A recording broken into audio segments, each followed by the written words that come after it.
Hello, Hero. Hello, May.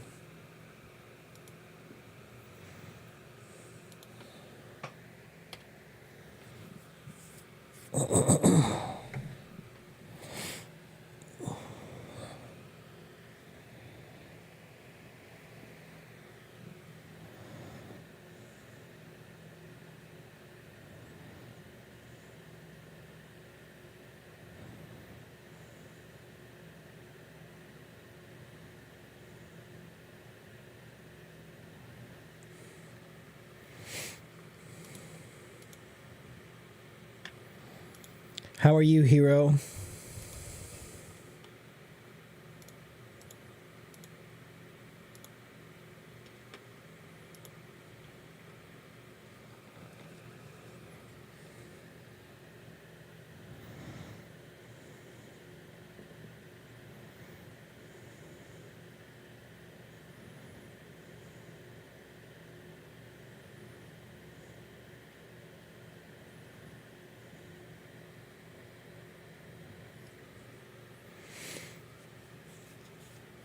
How was your day, Hero? Did you have a good day? How was your weekend?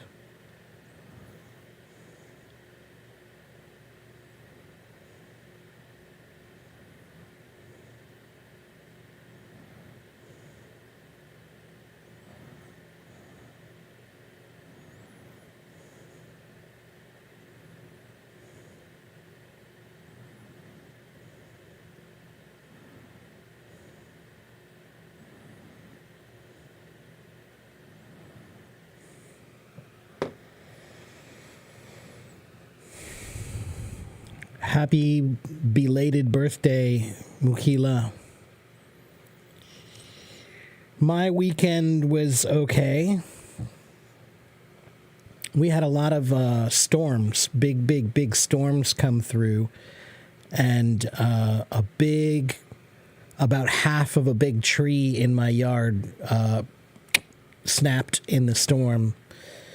So yesterday I had to use a chainsaw to cut up a lot of dead, broken tree.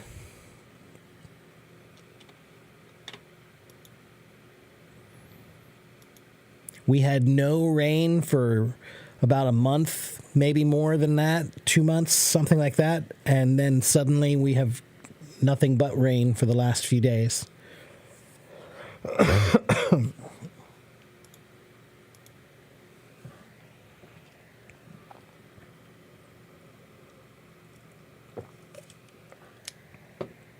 Yeah, we're all fine. Yeah, yeah. Just a big storm. Just a big storm. We have them all the time. That one was particularly windy. A lot of branches were down. We lost power for about 5 hours. We didn't have power in the house for about 5 hours because power was down all over because of the storms. But we're fine.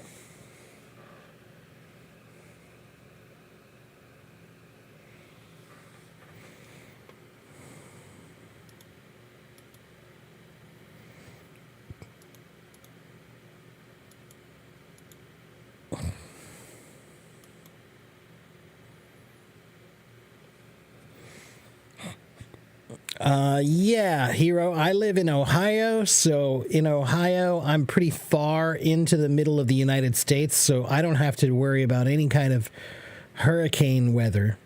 We have tornadoes in my area. We have tornadoes. That's what we have to worry about. But there were no tornadoes yesterday, I don't think. I think it was just very high winds and a lot of rain, and the winds knocked over a lot of trees and broke a lot of tree branches. Hello, Flavia. Good to see you again. Hope you're doing well.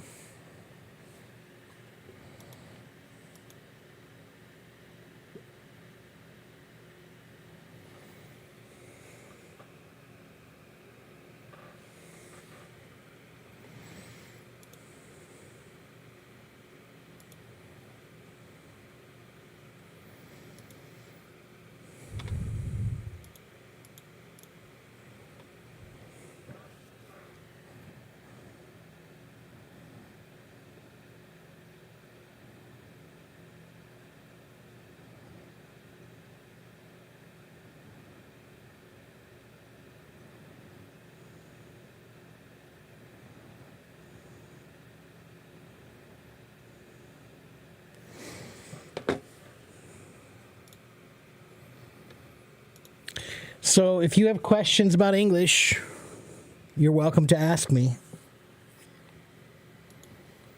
I'm here for a couple of hours, maybe. I might be here for about 2 hours. So you have 2 hours to ask me your English questions.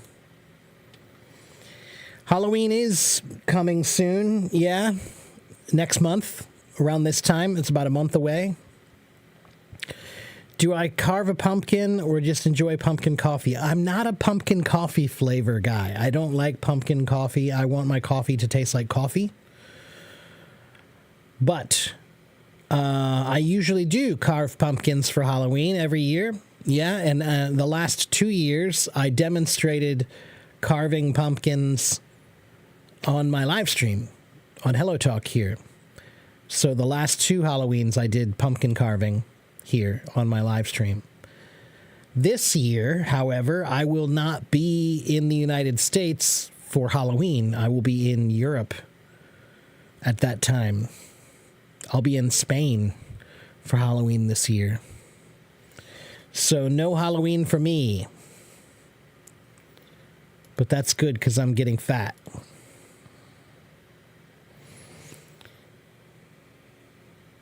Hello, Daryl and Mona.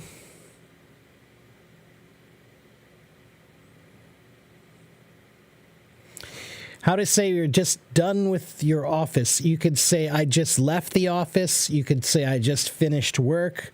You could say, I just got off work. Hello, Sarah. How are you? One of your American colleagues bought you a cup of pumpkin coffee. All right. Well, you know, that's cultural exploration. There's nothing wrong with that. Call it off, Mona. Call it off. OFF, 2 Fs, means to cancel something. Let's call it off means let's cancel it.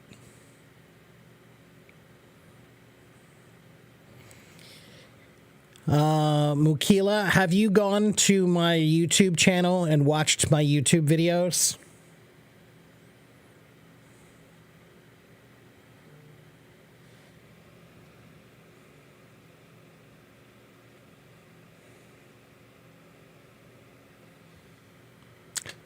Well, then you should go there because I have many videos there.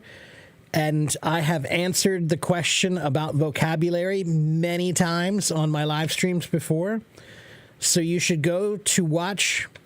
Mukila, I have about 75,000 followers here on Hello Talk, almost 75,000. So that means that I have probably already answered all of the questions you have. Somebody else has already asked me those questions before. So all you have to do is just go watch some of my old live streams, and I promise you will find tips about vocabulary. Okay? Lots of tips about vocabulary. Is call it off for formal use. I don't think I would say it's formal or informal.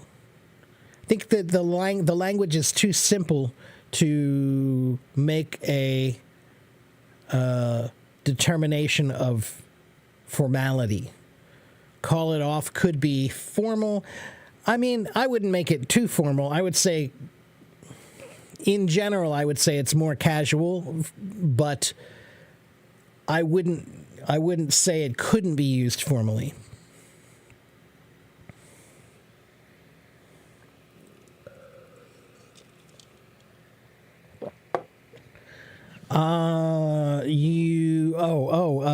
Okay.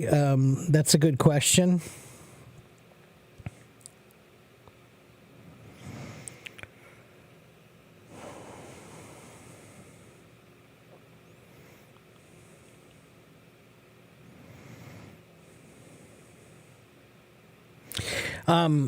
So it doesn't mean a custom, Hero.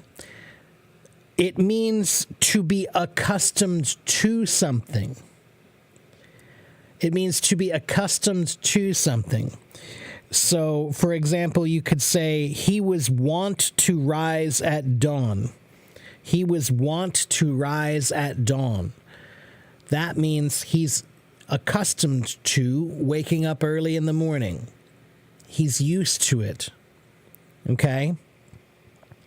So if something is something you regularly do, it's a habit, then you could say you're wont to do that thing. Okay? W-O-N-T, want. Yeah. You're accustomed to it, you're used to it, you're inclined to it. And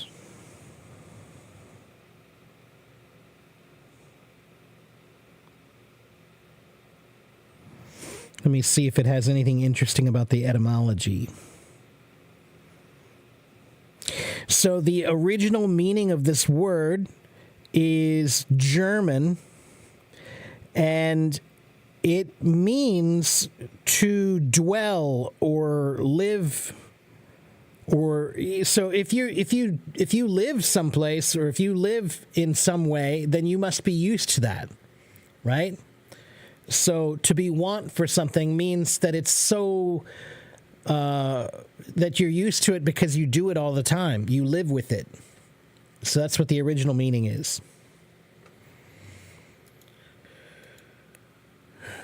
Make the bed is the right one, Dario. Make the bed. What are the tenses you need while you're speaking English? You need all of the tenses while speaking English. It just depends on what you're trying to say.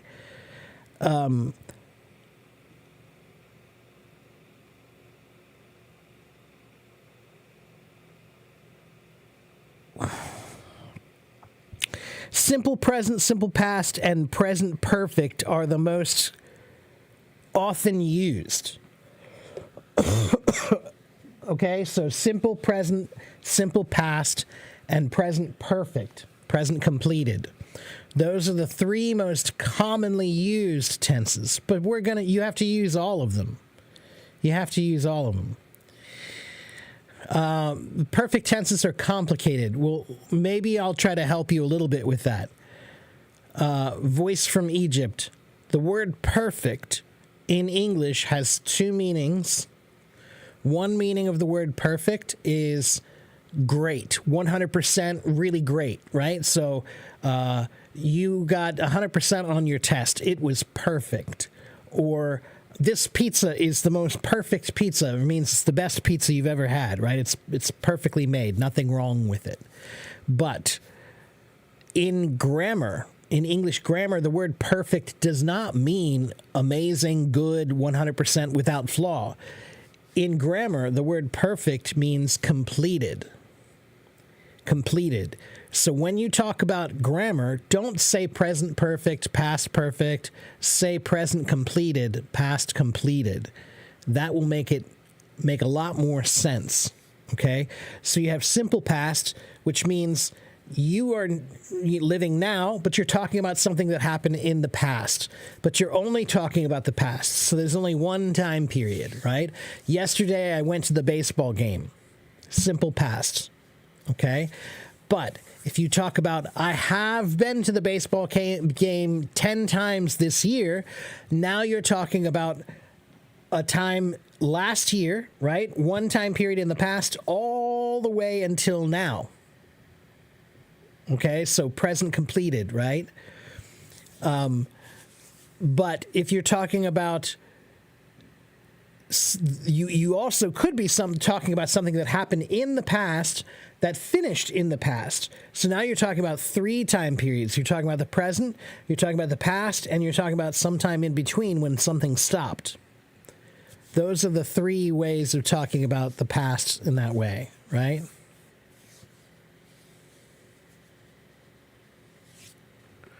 Hello, Belen. How are you?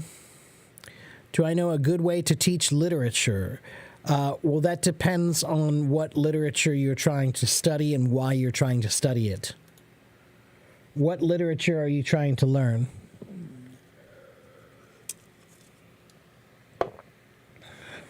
When you say literature, what do you mean?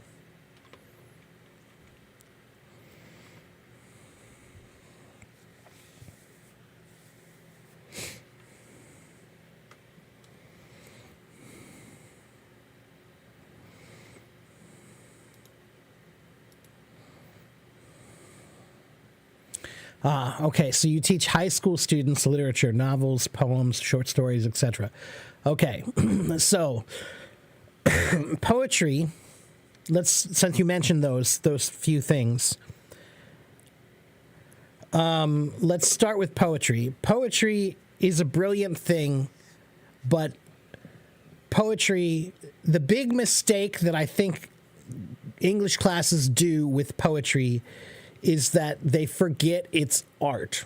They grade it like it's science and not like art. So in poetry, there is nothing wrong. You can't grade poetry. You cannot grade poetry. You just can't. So what I would suggest, though, is encourage your students to write poetry and choose maybe 5 or 10 great poets from across the world with different styles. Choose one of their poems that you think is great and a great representation of their style. Have them read that poem, talk about it a little bit, then try to see if you can tell the student, can you write a poem in the style of this poem, right? So ask them to try to write a poem in that style. See if they can, okay? Now, if they can't, they can't. You know, it's like asking me to write a country song. I'm a musician. I can write songs, but I'm not good at country. So maybe if I do a country song, it won't be that great. But I tried, so that's all that matters. Okay, so there's poetry. Poetry is something that should be explored. Poetry is something that should be explored, and it should be very, very unregimented, meaning it should be loose, relaxed, not formalized. Okay? Novels, choose a good novel and read it together with them and discuss it. It's really that simple. But you have to be good at getting kids to understand why it's important to them. Right? That's the big mistake that teachers make. They don't know how to connect the curriculum to their students' lives, right? So, for example, A Voice from Egypt, when I was a kid, I remember the Romeo and Juliet. There was a movie that came out that was like a modern version of Romeo and Juliet, and they had guns, and, you know, it was this very weird, interesting modern version of Romeo and Juliet. But it got kids to watch Romeo and Juliet, so it was a modernized version of the movie, or of the play. But because they watched that, then after they watched that, now you can read the original and try to talk about the real thing. So make a connection to their real lives, right? So something they can relate to. Short stories. 2 ways to go about that. One, read short stories and just discuss them, right? There are lots of short stories. And short stories are a great way to discuss writing techniques because they're short. So because they're short, your techniques happen quickly. In novels, there are techniques for novels also, but the writing techniques in novels happen in this much more broad way that you can't describe so simply. But short stories, the points are made pretty quickly because the story is short, right? So, and then the other way to explore short stories is to encourage your students to write short stories. Have your students write 1 short story every week. Maybe it's only 3 or 4 paragraphs. That's fine. Just do something creative. And then explain to your students about writing that if your job is being a writer, whether it's books or poetry or novels or short stories, whatever, you have to write a lot. You have to write a lot. So make them write 1 short story, 1 poem every week, right? To show them how to be prolific. Hello, Miguel. Good to see you, my friend. I'm okay. So there you go, Egypt. I hope those tips were helpful for you. Do I think that young people have poor vocabulary compared to older generations in Japanese? I sometimes feel like this, though.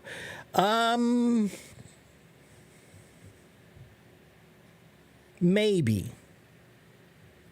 Maybe, Hero. Yeah, I mean, I think there's something to be said for that. Put it this way, Hero, if you read things that were written 100 years ago or 200 years ago, the vocabulary in them is far, far more advanced than what we use today in standard English. So I think the one thing that has changed a little bit is maybe the level of formalized English has dropped. So English used to have maybe a higher standard than it does now. You have to stick to a certain curriculum, I understand. So, okay, fine. So Antigone, Romeo and Juliet, the Iliad. Okay, right. So find ways to connect those stories to your students' lives. Romeo and Juliet, it's easy, you know. Talk about star-crossed lovers, we call that, right? So, you know, you could talk about what if, an Egyptian girl and an American boy, fell in love, and their parents came from very different backgrounds, and they didn't like each other, and the Egyptian family didn't like Americans, and the American family didn't like Egyptians, and talk about what that would be like to have a relationship like that. You know, how would you feel? You know, something like that, right? And the Iliad, you could talk about journeys. You know, there's a lot to talk about with the Iliad, actually. If you know what these stories are about and you know what the themes of these stories are, then now you need to make those themes connect to your students' lives. It's that simple. That's what we do. That's what our job is. Your job is not to explain Romeo and Juliet. Your job is to connect Romeo and Juliet. Make them connect with it. Okay? Would I mind talking a little bit more about conditionals? Okay, sure. Does modern adaptation ruin the classics? Sometimes it does, yeah. But on the other hand, Hero, put it this way: do I think that the classic is the better one? Yeah, I do. But on the other hand, I think it's good to take old things and make them new again every once in a while, to refresh the audience, to give them a new perspective on something old. So I don't think that doing a remake of something that was a classic becomes a problem, because it doesn't affect the classic. The classic is still the classic. But maybe more people can connect with the classic if there's a modern version of it for them to relate to. Okay, so now we're talking about conditionals.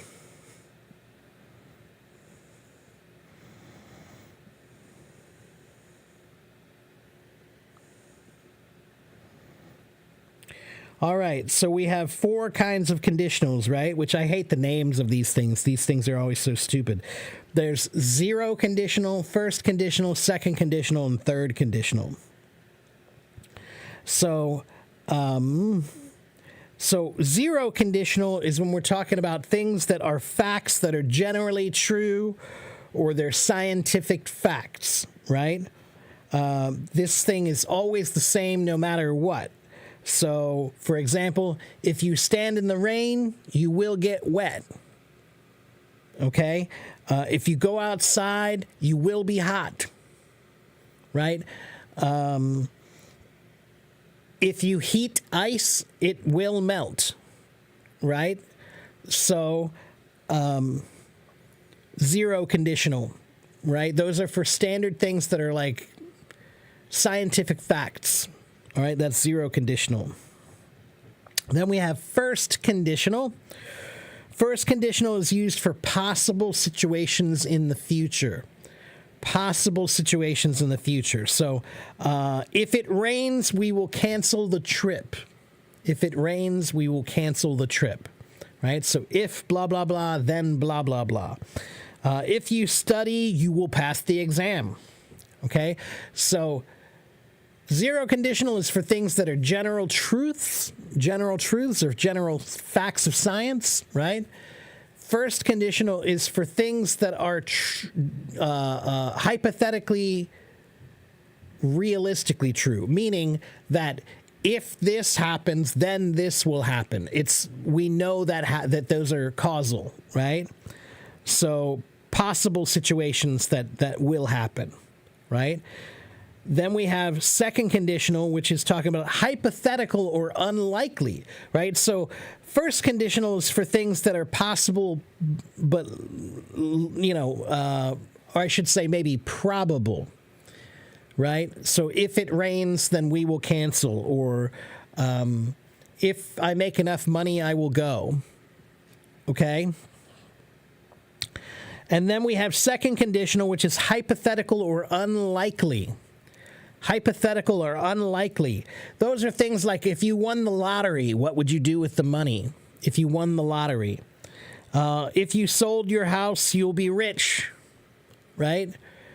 So these are talking about hypothetical or unlikely situations, okay? If I could fly, I would see the whole world, right? Things like that. Then we have third conditional, which is for imagining a different past. So now we're imagining something that we did that in the past that we wish would have been different.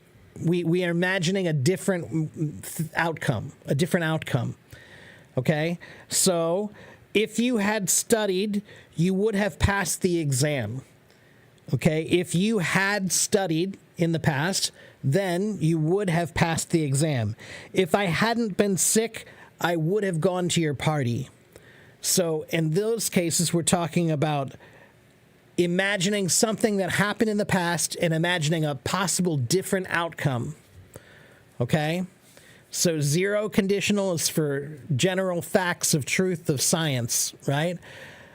Conditional one is for possible things. Conditional two, probable possible things. Conditional two is for hypothetical unlikely things. And conditional three is for imagining a possible different outcome. Okay?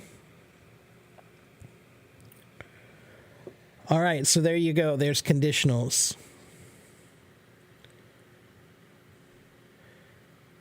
Hello, Crystal.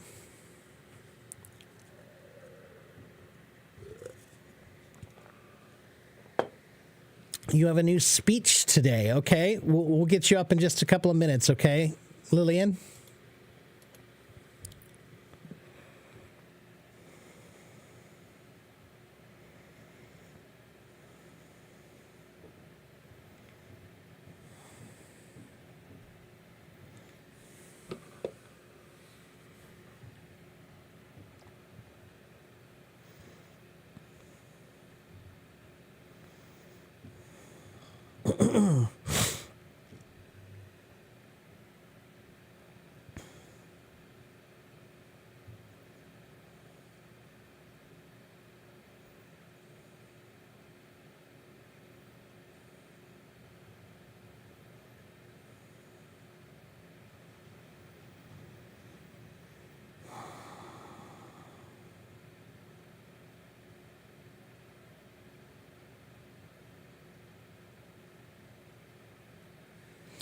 Okay, what about mixed conditional clauses?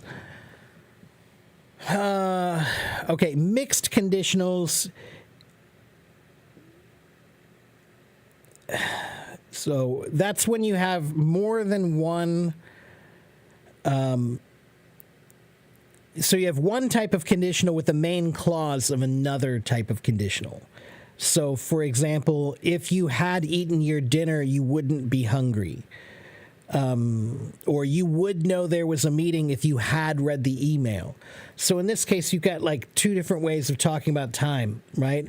If you would, or you would know there was a meeting, you would know, like future, if you had read the email in the past, right? So mixed conditionals are a bit tricky. They usually are for an unreal past, right? So let me give you a good website for practicing mixed conditionals, because I can't really explain this one really well without materials, but I can give you something you can look at. Oh, that's not what I want.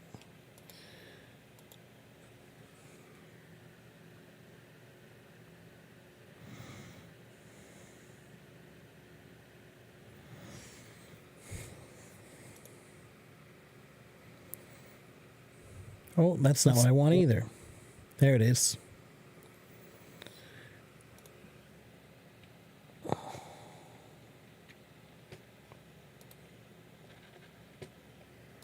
There's a website about mixed conditionals.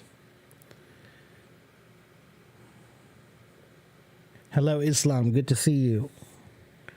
You're welcome, Gustavo.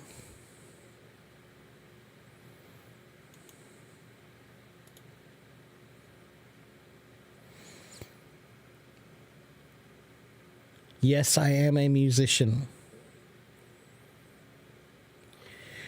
How long will it take me to speak English from 0 to C1? No, it's not a realistic question to ask. It's a stupid question to ask. Learning is not an end game. There is no end to learning. How long will it take for me to learn history? How long will it take for me to learn math? How long will it take for me to learn science? That's a silly question when you ask something like that, right?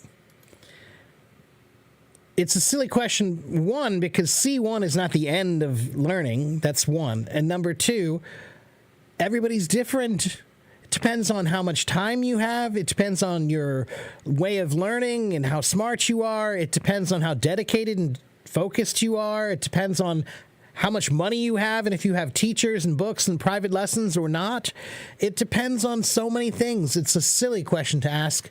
Anytime someone asks about how long it takes to learn something, that person doesn't understand learning yet. Learning is not an end game. Hello, Rima. Hello, Rose.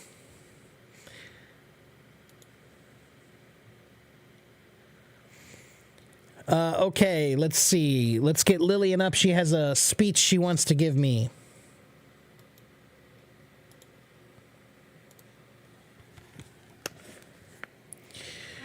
Hello, Lillian. How are you today? Not bad, not bad. Good. Good. So you have a new speech for me, huh? Yeah, I have the speech and the performance in Okay. this Friday. And Oh, I wanted to know your feedback and your suggestion. okay. All right. Go ahead and give me your speech. Okay. Okay, 1, 2, 3, go. A speech with the National Day Security. Good afternoon, everyone. This is Lillian. I wanted to talk about the national security. As we approach our beloved National Day, a time for celebration and relaxation, it is crucial to remember the importance of safe travel. National Day is a time many of us set out on journey to explore new places, reunite with loved ones, simply take a break from our daily routine. But as we embark on these adventures, we must prioritize safety, just as the lyrics of Right Here Waiting say. Wherever you go, whatever you do, I will be right here waiting for you. Our families and friends are waiting for us to return safely from our trip. were on it to then take every precaution to ensure our well-being on the road. When traveling, always follow the traffic rules and regulations. Wear your seatbelt, maintain safe speed, and avoid distractions. If you are traveling by public transportation, be vigilant and follow the instruction of the crew. Plan your journey in advance and uh, allow enough time to reach your destination without rushing. Uh, while enjoying a beautiful scenery and experiencing the new culture, don't forget to be aware of your surroundings. Keep your valuable secure and be cautious of strangers in case of emergency. Know how to contact the local authorities. Let's make this National Day a memorable one, not only for the fun we have, but also for the safety we ensure. Remember, wherever you go, you travel, your friends ones are right here waiting for you to come back home safety. So as we set off our National Day execution, let's keep safety in mind and make a wise choice. Let's enjoy the holiday while also taking care of ourselves and those around us. Good job. Good job. That was very well written. That was very well written, Lillian. Good. And I have a question for you. Do you know the song? There's a song called Wherever You Go, Whatever You Do, I Will Be Right There Waiting for You. Do you know that song? Yeah, I know that song. Yeah. Richard Marx, right? Yeah. Yeah, with Max. That's right. That's good. You even put his lyrics in there. That's great. Good for you. That was really good. Yeah, but I have so much pressure with my speech and my performance on that day because a friend from Canadian is a native speaker and another friend from Filipino also listening to my speech. So you're So I have nervous? too much pressure for Yeah, no, myself. you're doing Oh my fine. god! Oh my You're god! you're Oh my doing really gosh! well. Just Oh my remember, gosh! Lillian, you have to practice many times to be comfortable. Right? That's why we practice, everybody. People don't understand, why do you practice things? Practice is about trying to become comfortable. When you try to do something new, you're not comfortable. You have to do it enough times until you become comfortable. So that means if you're not comfortable, you have to keep trying. You have to keep practicing. Repeat it more. Do that thing more until you are comfortable. Okay? So that was good. Keep practicing. Keep working on it. Okay, Lillian? Okay, but I don't know how to fix it up my nervous because so many native speakers were listening to my speech. I don't want to make some kind of pronunciation mistake. That's very weird for me. Well, I will tell you this. When you're trying to read something for other people, slow down. Slow down. So, for example, let me find something I can read for you. Wait a minute. Okay.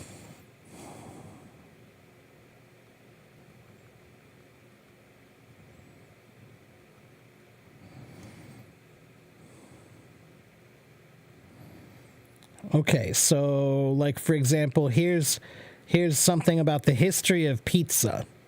Okay?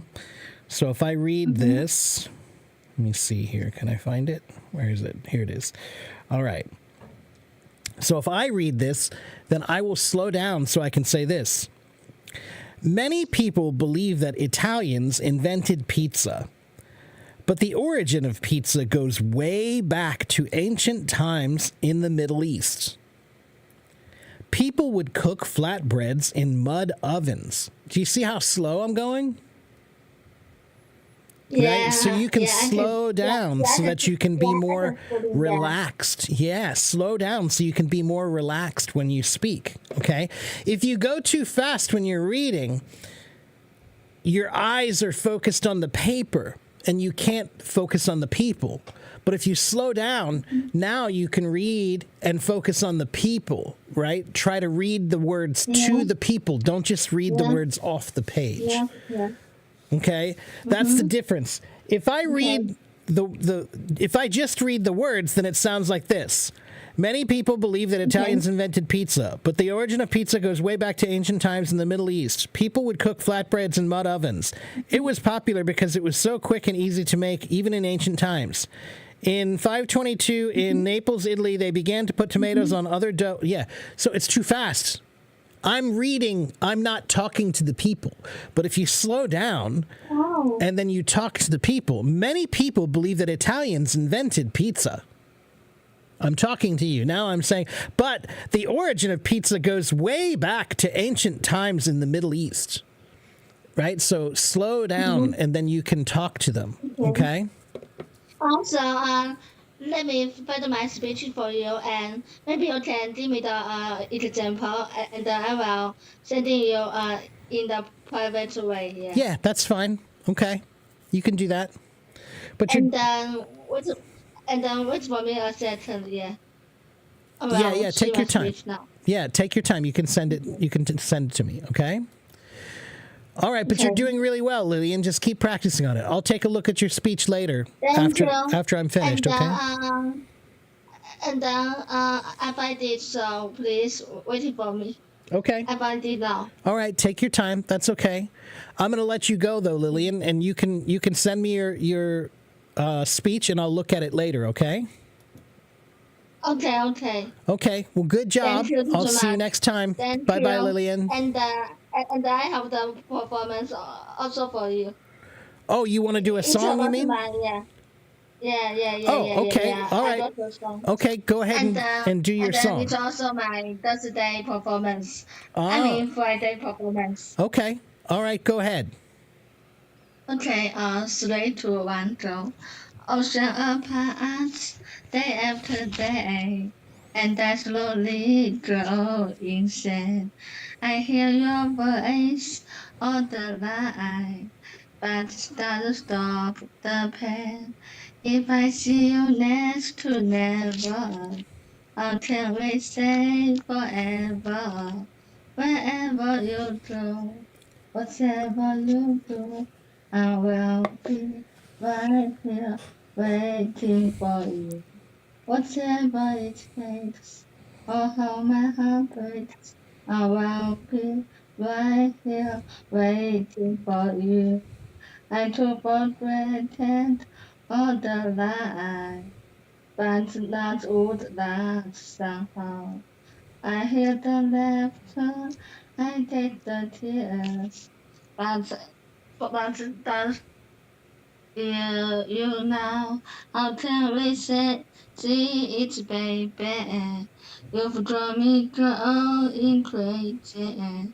Wherever you go, whatever you do, I will be right here waiting for you. Whatever it takes, or how my heart breaks, I will be right here waiting for you. Very This good. song is also for my this Friday That's performance. great. That's awesome. Good song. Good song. All right. Well, congratulations, Lillian. Good job on your speech and your song. And send that to me and I'll look at it later, okay?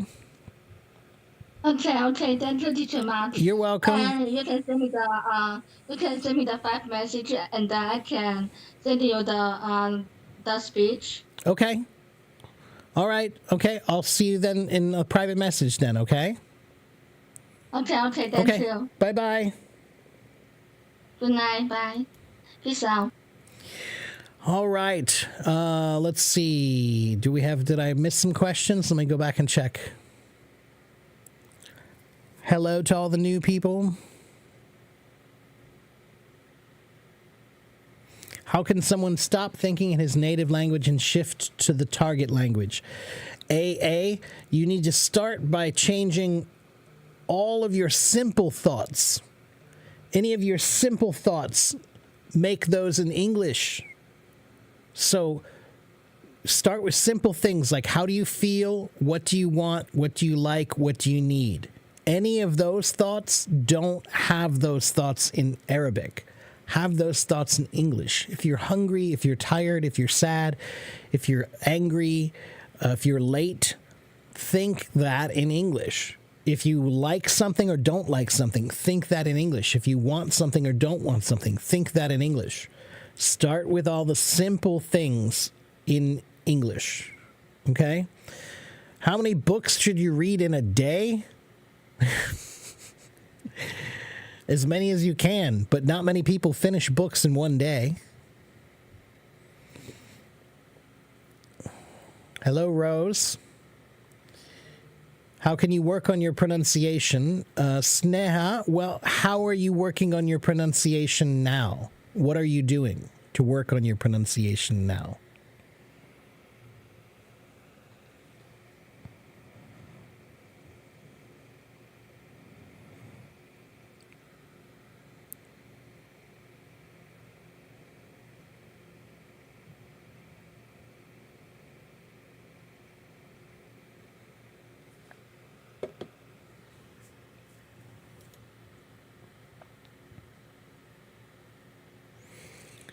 Hello, a large bag of French fries. What's a funny name?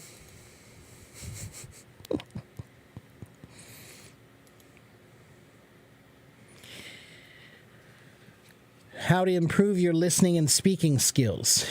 Okay. Have you asked yourself that question? AA.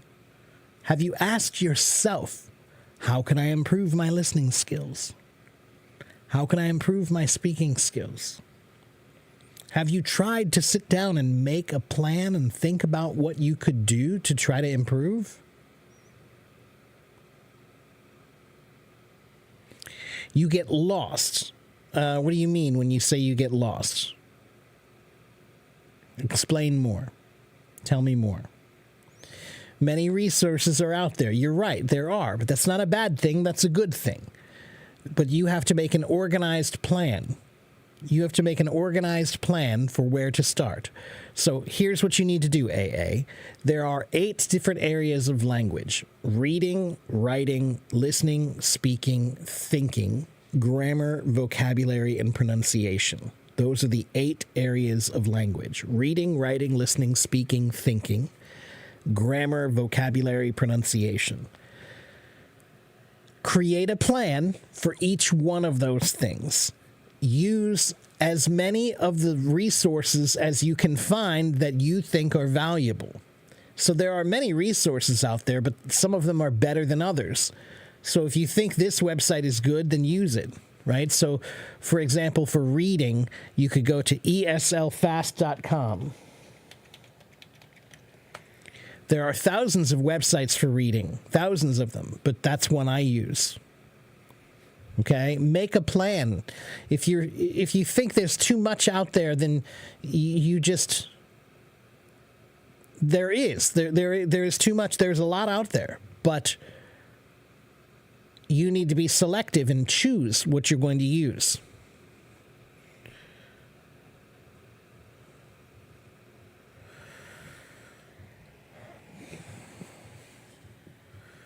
Lady Eggs says, why can't I speak or write fluently? With any question, I can't find vocabulary.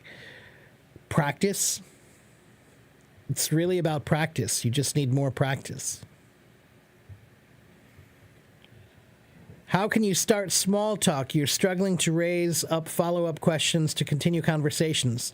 Thanks in advance. Echo, carrying on a conversation is about one very simple thing. Curiosity. Okay? Curiosity. Listen and be curious. Listen and be curious. Listen and be curious. So, if you're meeting someone new, where are you from? What do you do? What do you like to do for fun? What did you do this past weekend? Do you have any kids? Did you see that movie? Did you see that game? Talk about things and ask questions about their lives, right? That's all. Be curious. That's how you have a good conversation. Listen and be curious. Hello, Raham. Hello, Sheba. What about speaking? You need someone to practice with. You do, but you also don't, AA. All language begins in your mind. So before you need to speak, you need to think. And if you can't think well, then it doesn't really matter if you have a bunch of people to practice with speaking. You need to practice thinking. Get your thinking in English to be comfortable. Then you can practice speaking with anyone. So in the beginning, you don't need anyone to practice speaking. You just need to think in English. Okay? Sheba, do you have a question for me?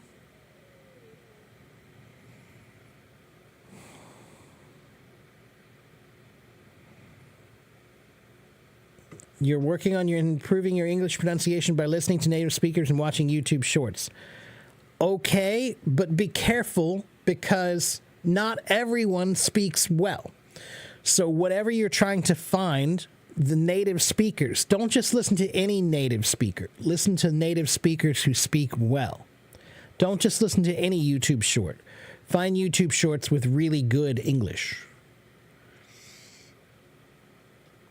And yes, Raham says AI characters. I would say, yeah, AI is a wonderful way to practice language now, so do it. Did I see the movie Curiosity? I did. And yes, I am on YouTube right now. Yes.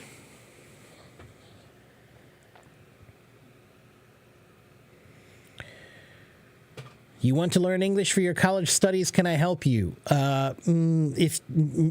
Well...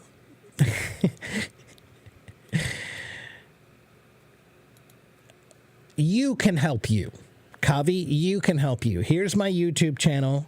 Follow me. Start watching my videos. Start using my techniques to practice learning English. Okay?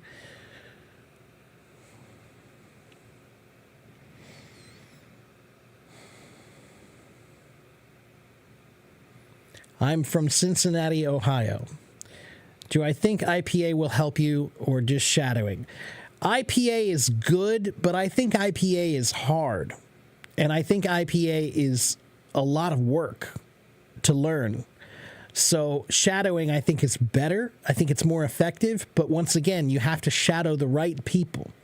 How can you distinguish who speaks well or not? Echo, you know when you hear someone who speaks well and you say, wow, I want to sound like that. You know? When you hear someone who speaks well, you know. You know.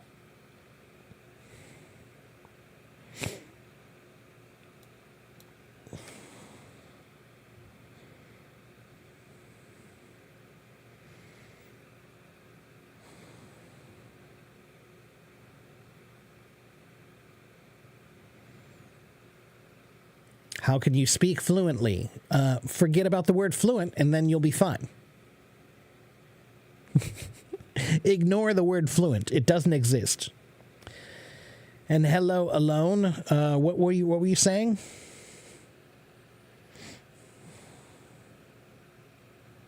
Like me, what? I think I missed something. The topic is English.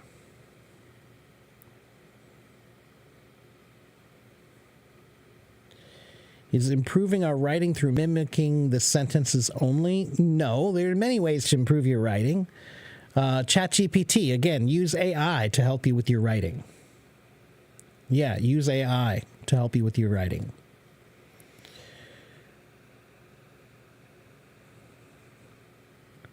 I use an American accent. Sheba, have you read my profile? Click on my profile. I'm not new here, you are. You should introduce yourself.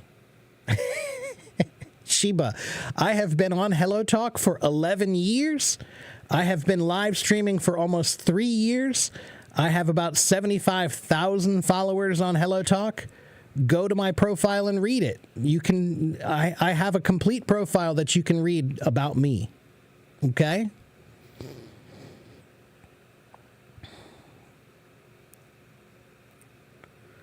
What's the difference between A1, A2, C1, C2, B1, B2? Mostly vocabulary.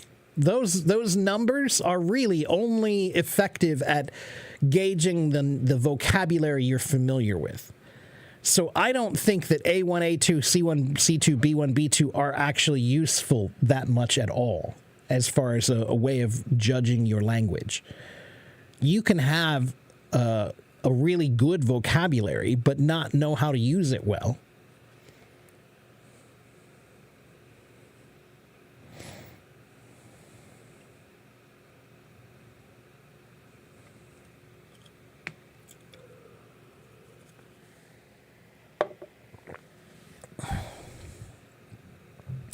Well, Sneha, tell your university to come send me a message and they can hire me. And then I will work in your university.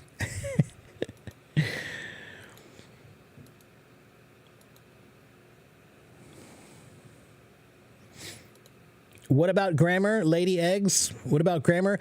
Guys, try to remember that there are many people who are talking to me at the same time, and many people are leaving messages. So when you type your message, try to use the most complete sentences you can so that I know what you're talking about. Because if you just say something like, yeah, or I agree, I don't know what you're yaying about or what you're agreeing about. It could be anything, right? So say, yeah, I agree, summer is better than winter, right? So that I know what you're talking about, okay?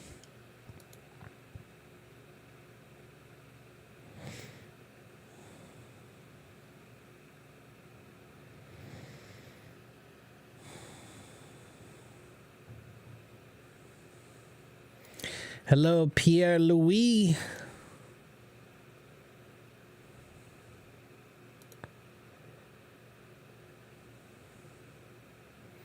Hello, Alyssa. Can I recommend a book for American idioms? There are many. I have a few books for American idioms.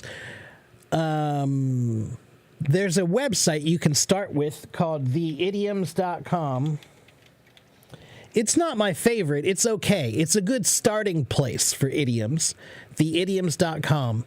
It's not very comprehensive. They do miss a lot, but it's not a bad place to start.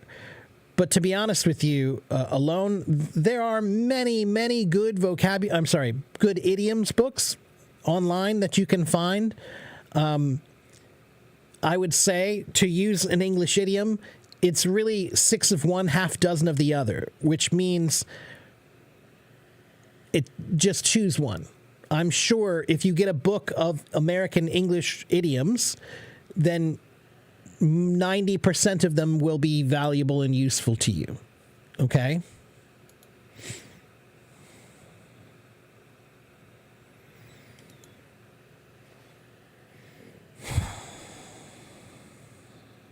Oh, you were mentioning about A1, B2, the grammar. Is that different or not? Well, that's the thing.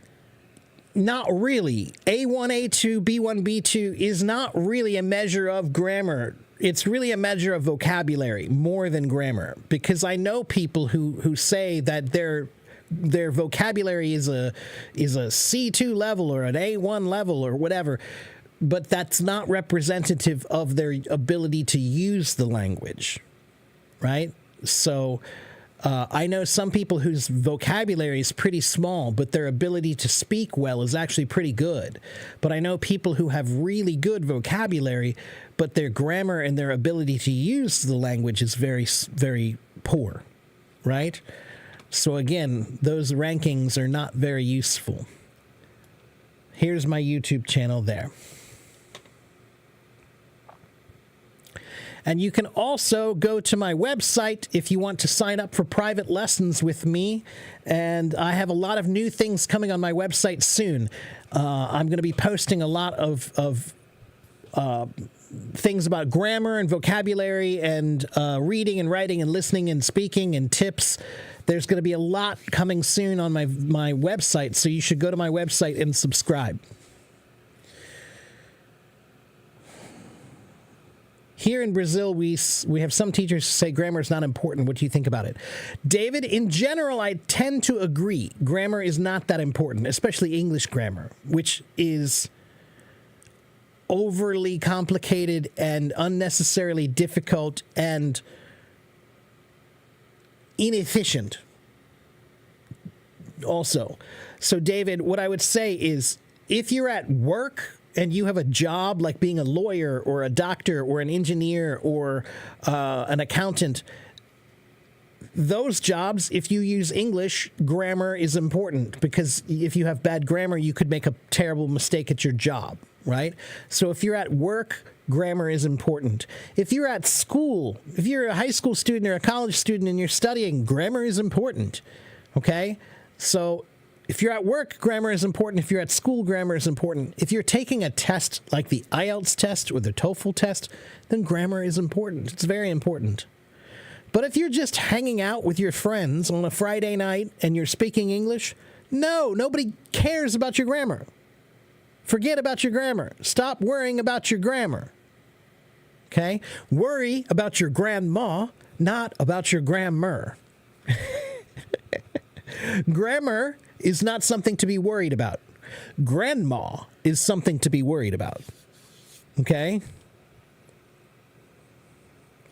Can I explain the meaning of outrageous? Shockingly bad, but you can't use it well. The word outrageous is actually kind of interesting. Let me show you something. Wait a minute.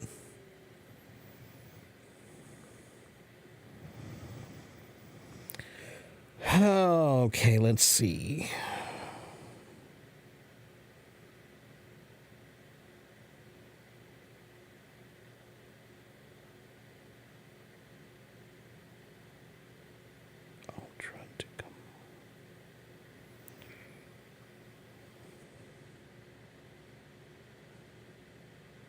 So, outrageous, the original meaning of outrageous comes from a Latin word, ultraticum, meaning excessive or beyond, right? It comes from the word ultra, actually. Outrageous behavior is behavior that is shockingly bad or shockingly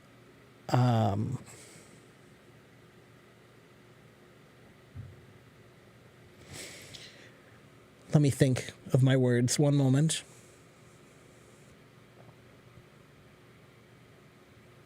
It's shocking. It's just shocking, really.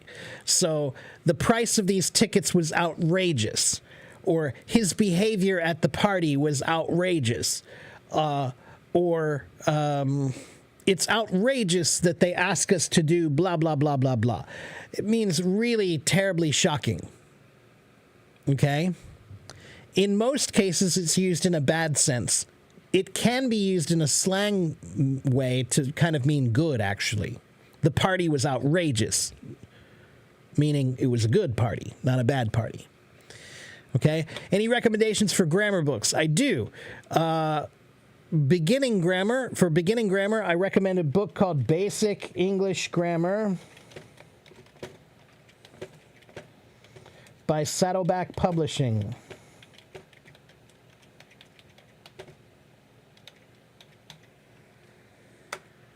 Basic English Grammar by Saddleback Publishing. Book 1 and Book 2 they have. And I love those books. I have probably I probably have about 100 different books. 40 of them are probably grammar books, right? 100 books about English. 40 of them are probably grammar books. And I think this is my favorite of all the 40 grammar books. Basic English Grammar by Saddleback Publishing. Okay, please be patient. I'm trying to catch up with the comments.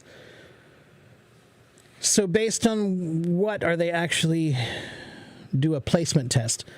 Placement tests are about grammar and vocabulary.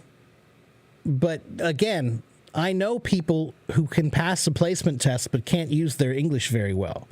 So even placement tests are not a very good thing. Yeah. Do native speakers focus on grammar and speaking and writing? In school, yes. In real life, no. If you're a placement tester, what would you do? How would you judge a person by saying he's B1 or okay? If I'm judging somebody's ability to use a language, my main concern is their practical ability to use the language to express their feelings. I don't care how many words they know. I don't care how much grammar they know or how really perfect their grammar is. What I do care about is, do I see the confidence in this person to be able to formulate ideas in another language and then express them with your writing, reading, listening, or speaking, right? So that's what I would say is I don't judge just on vocabulary. I don't judge just on grammar. I judge on your ability to actually use the language. Can you speak to me about life, or do you start going,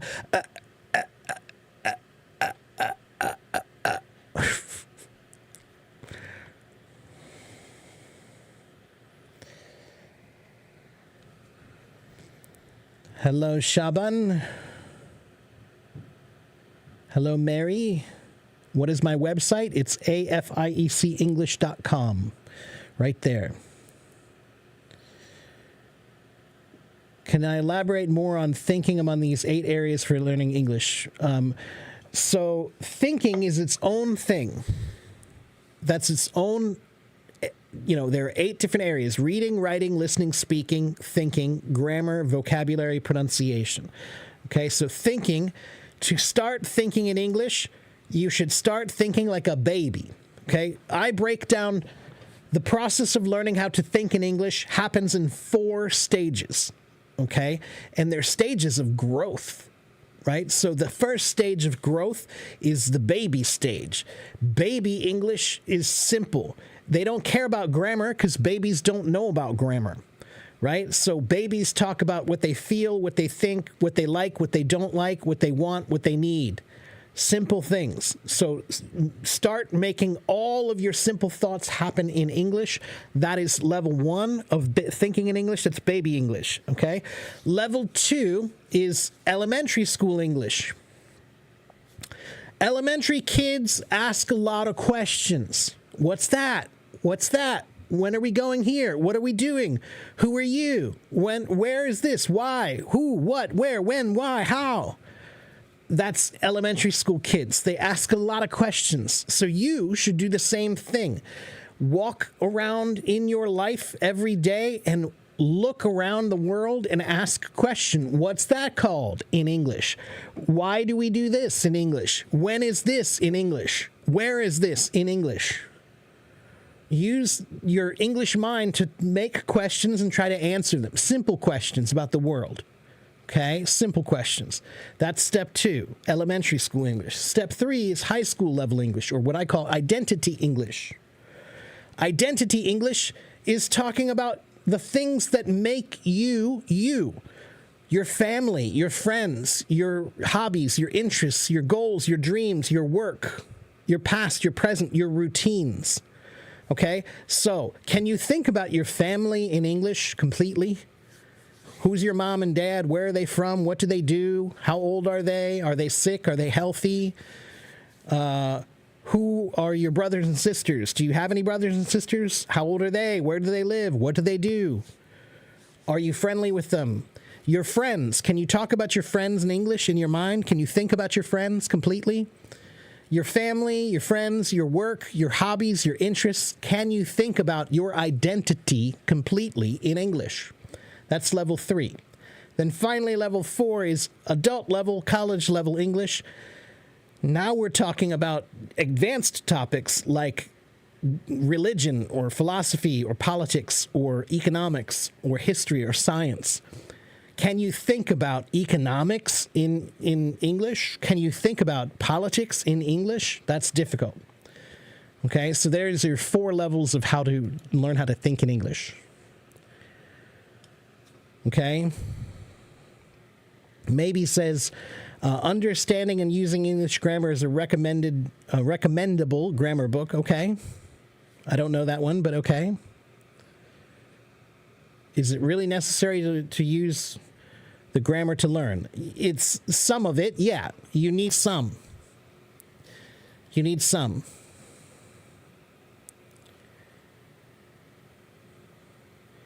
Yes, confidence in formulating ideas and using language to express what you feel and think. That is the purpose of language, communication and expression.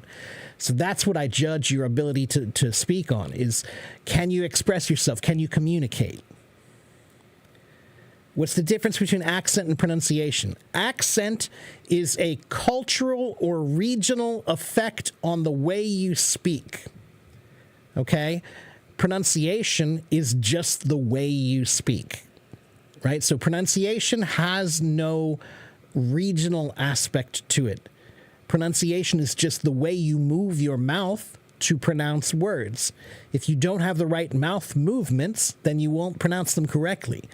Accent means that if you live in this area, then you tend to pronounce these words differently based on the way people around you pronounce them, right? So, for instance, where I live, we say, park the car, park the car. I need to park my car.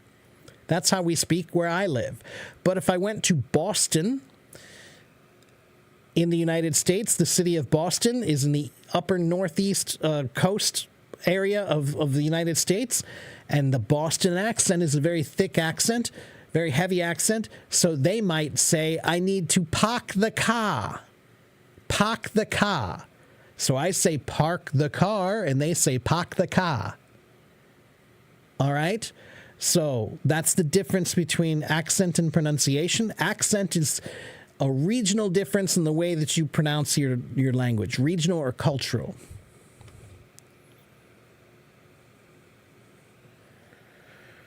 No, Bellin, your English is great, and I'm not worried about it at all. Not one little bit. And you need to teach me some Spanish.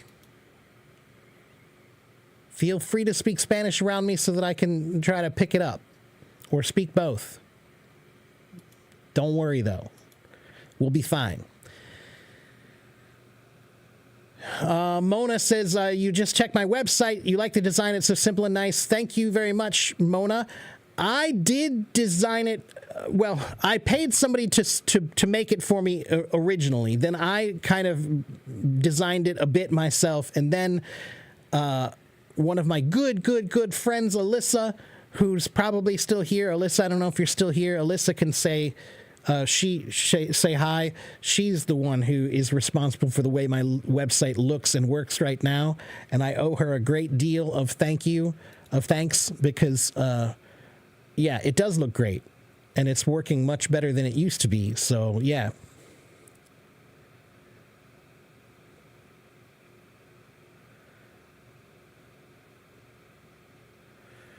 Pronunciation is cultural? No, it's not. No, pronunciation is standardized. Accent is cultural.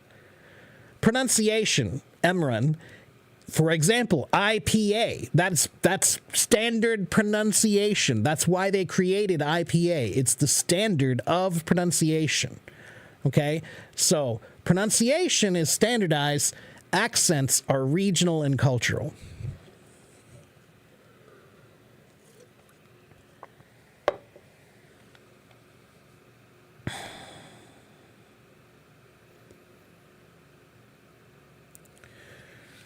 How can we get rid of a native language accent when it comes to learning a foreign language? Well, you don't need to get rid of your native accent. You just, or I should say, you don't need to get rid of your accent.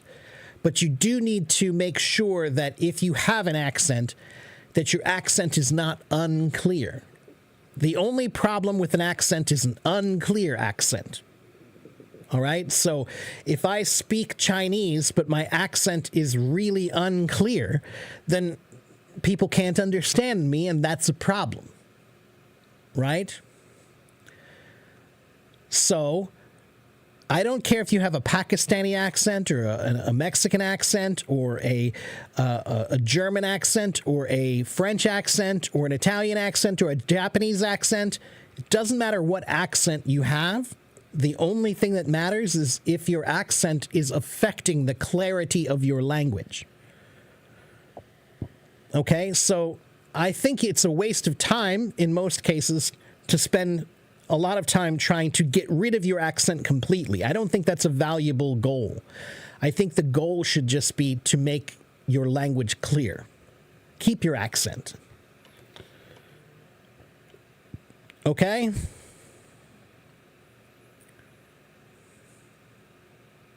Hello, Benjamin. I look like your university instructor? Well, I guess he's a good-looking guy then. Hello, Jessica. Hello, Kavita. You're from India. You find it easy to understand native speakers, but you struggle when you try to speak. Well, that's because you don't try to speak enough. And you think that you must speak to people. You don't need to speak to anyone. You need to speak to yourself in English in your mind every day. Kavita. If you practice speaking English in your mind every day, then when someone comes to you and speaking English, if someone comes to you speaking English, then you will be ready because you've already been practicing thinking in English all the time. So when they speak to you, you can just speak back. The problem is, if you don't spend any time thinking in English, then when someone comes to speak to you, you're not ready. You're still thinking in Hindi. So now you need to translate everything that you're trying to say. That doesn't work. Okay? So yeah, learn how to think in English so that you can speak in English when you need to. Hello, Oscar. Hello to all the new people who just came. Hola, Oscar.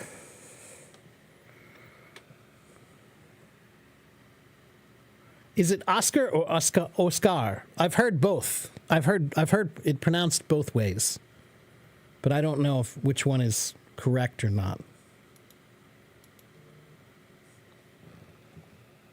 Of course, you can't really correct me here, can you?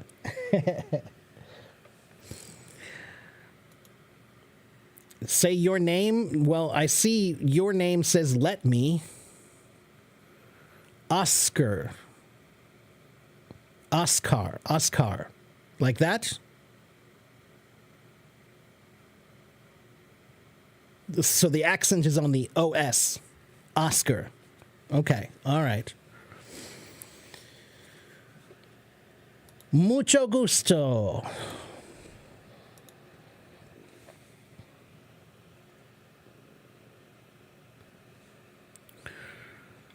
Any other questions? Oh, Fatima. Okay. Yeah, Fatima, there's a weird thing on HelloTalk. HelloTalk translates names randomly, right? So if your name is Fatima, then that's not what I'm seeing right now. What it says on my screen right now is let me. That's what your name says, is let me. It's kind of weird. So sometimes HelloTalk does a weird thing with translating names it shouldn't be trying to translate.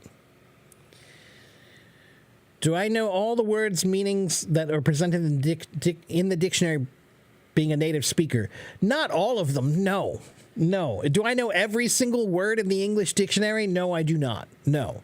The average native speaker knows about between 10,000 and 30,000 words, okay?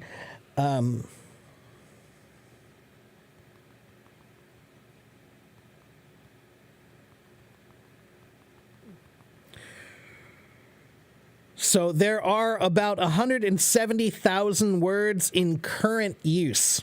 Okay, in current use of the English language, there are about 170,000 words. But the average native speaker knows between 10,000 and 30,000 of those words. So of course I don't know all of the English words, but I do know a great number of them.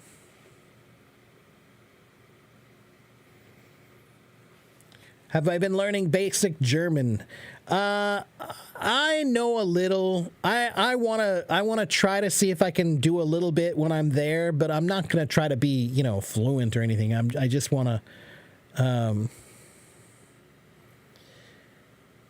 They know English, but they're so correct. Yeah, I know. They're gonna answer me in German. Yeah, I know. But that's when I'll have to say. Bitte, ich bin ein Idiot. Yeah, I'll say, bitte sprechen English.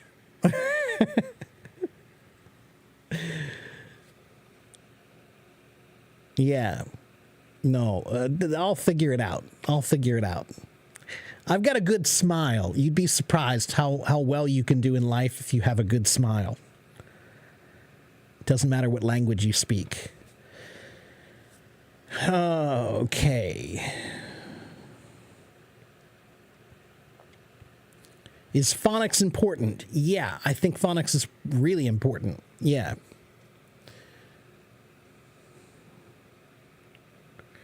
What do I do to be active all day? I'm not active all day.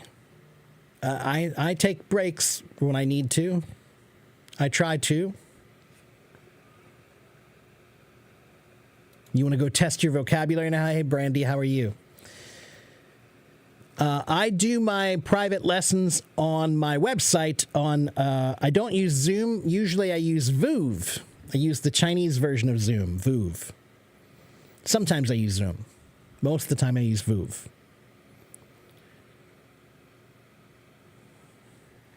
Your English is dependent on your mood. Like when you're happy, you're fluent, but when you're sad, it's like a beginner. Well, that's interesting. I've never heard of that before. I think you need to express your feelings in English more. When you feel sad, try thinking in English more. When you feel different feelings, try thinking in English more during that time and get comfortable using English in different moods. Maybe that's the problem. Yeah. How do you book a lesson? Go to AFIEC English and you can sign up or send me a private message and I'll connect you with Alyssa who helps me book my lessons. Okay, so you can send me a private message or you can go to my website and sign up there.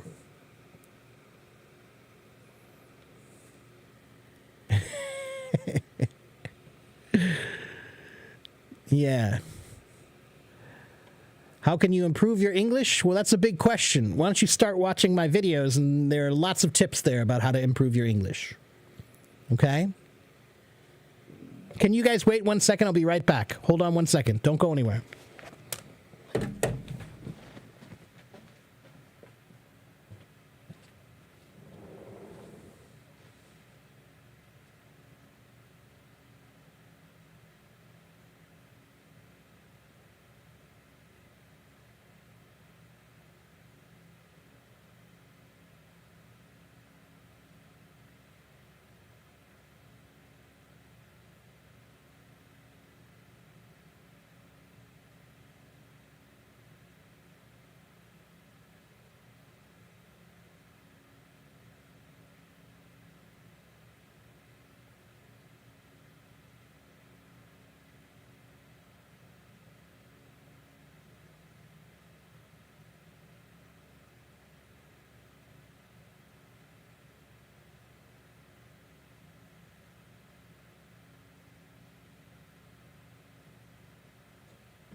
All right, sorry about that, everybody.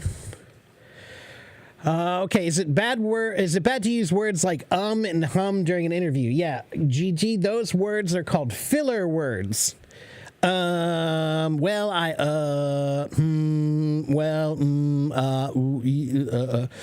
Yeah, those are called filler words. And no, they're not particularly good. You need to practice silence. If you're not sure what to say, then you should stop saying anything at all. So the best filler word, okay, is not the best filler word is not the best filler word is not the best filler word is silence. Okay, the best filler word is silence. So if you're not sure what to say, then stop and think for a second. Okay, silence is good.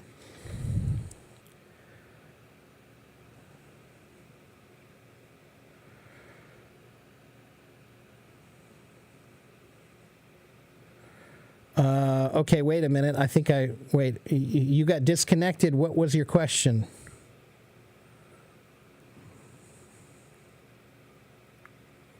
What do I do all day so I take breaks. You need to take a break. You need to find things to recharge yourself. I go hiking. I go camping. I cook. That's a big one. I cook.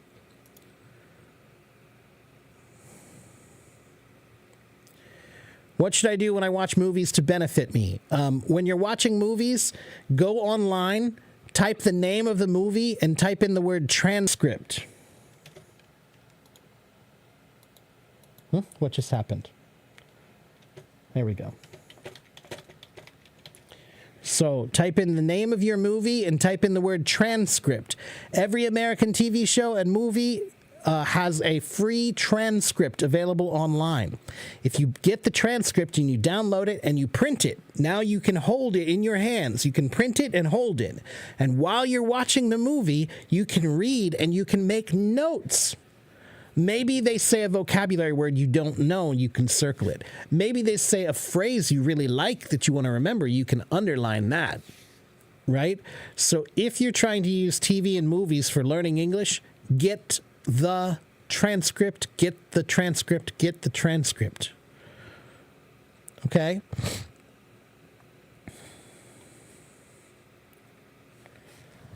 When you speak English, even natives say they can't understand me because of my speed, but when I do slow down, it sounds unnatural, so how do I fix this?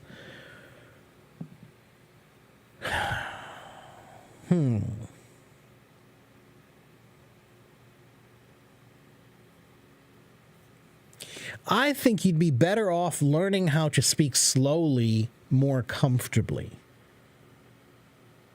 Right? You say when you speak slow, it's not natural. Make it natural. I don't speak fast. Most of the time, I don't speak fast at all. That's on purpose. I deliberately speak more slowly and clearly and carefully. So, when you speak carefully. Then you'll slow down. Okay, it's just like, speaking is just like walking or running. If you're running, there's a higher chance that you can make a mistake. If you're running, you'll get there quicker, but the chance of danger is higher. The risk is higher. If you walk, you can walk more carefully. You can see where every step is supposed to go to be more careful and safe. So, walking and speaking have that same relationship. The faster you do it, the more risk there is. Okay?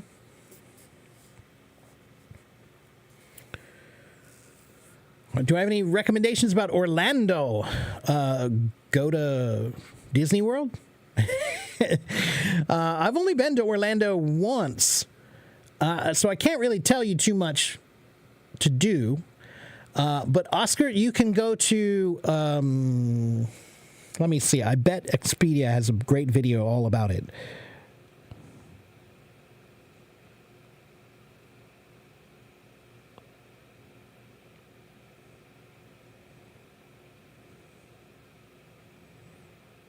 Let's see.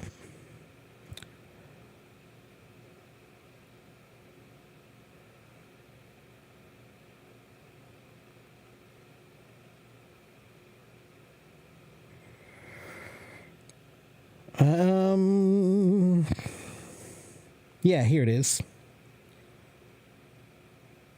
go to Expedia.com. Expedia.com and then just type in a search for Orlando City Video Guide. Orlando City Video Guide. Expedia has a bunch of really great basic videos to watch. They're great for English about various, places in the world. They're short little videos that just give you a basic idea of where you're going. So go to Expedia and check out the basic video about Orlando. Okay? How often do Americans use the word fetch, and in what cases? Henry, I'm pretty sure that word, as a slang term, I'm pretty sure that word is actually pretty old now. I think that word came out maybe 10, 15 years ago. And when it came out, it meant like cool, right? That's so fetch or something. I think it meant cool, right? But I don't think the kids are using that one anymore. I'm pretty sure that's outdated now. In which case, the word fetch now means it means the original meaning, which is to get something. Can you fetch me some water? Can you fetch that book for me? It means to get that thing for me. Bring it to me. Okay? The most common way that we use the word fetch is when we're talking about dogs, right? When you go to the park and you throw a ball, you're playing fetch with your dog. Your dog is fetching the ball. So that's still the most common way to use the word fetch. But the slang term fetch, I don't think it's commonly used anymore. I don't think it's the parlance of our times anymore. Hello, Maria. Good to see you. If you speak in English, then you forget English words, so how can I prove this thing? Rashmika, you forget your English words because you never use them. You only speak English very rarely. So that's why you forget, because you're never using your English. Rashmika, you have to find a way to use your English more. If you can't speak English, then you better learn how to think English. You can think English all day. And then when you need to speak, you'll be ready and you'll know the words because you've been using them in your mind. Hello, Alessia. Debunk. Debunk is a word that means to find out the truth of something, right? Meaning you believe something to be true, but then you search and find out it's not true, so now you have debunked it. So, maybe if somebody says the earth is flat, you could say, well, no, we've gone to the moon and we've been in outer space and we've debunked that claim that the earth is flat. Okay? What if a lot of nervousness and anxiousness occur while speaking? Thoughts are just racing sometimes in social situations. That's normal. That's called being a human being. But nervousness and anxiousness when you're around people means that you're just not comfortable. You're not confident. Okay? People who are comfortable and confident aren't nervous or anxious when they speak. They feel okay about who they are, so they don't worry. Okay, so confidence. Language is a performance. Any language is a performance. In order to perform well, you have to be confident. You can't be a good performer and be shy. You can't be a good performer and be nervous. Okay?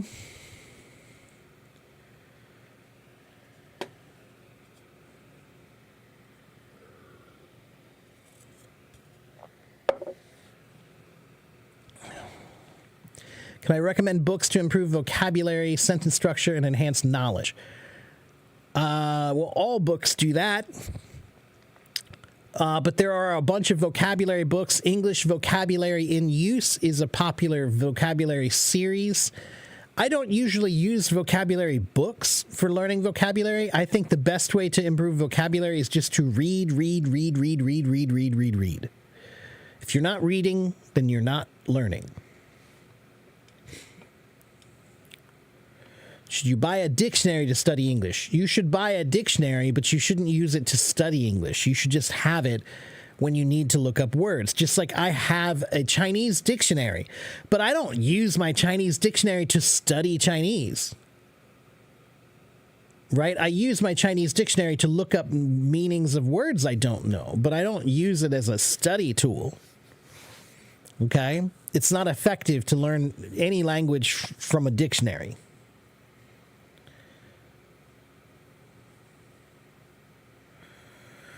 Yeah, Hossein got some pretty good English. So message Hossein. His English is great.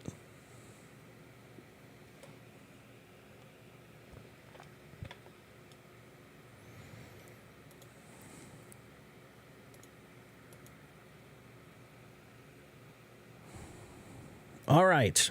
So it's 1:37. No, I'm sorry. I've been on here for an hour and 37 minutes, and I'm going to be here for another 15 or 20 minutes.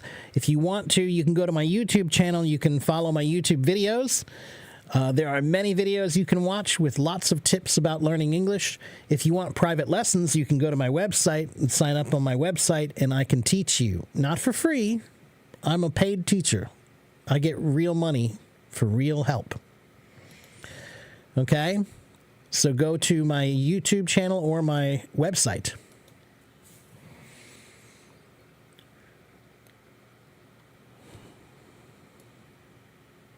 Anyone else have any questions for me? What is the history for Australia? How do they have similar English like the USA or Europe, although they are a separate island? So the history of Australia is kind of interesting.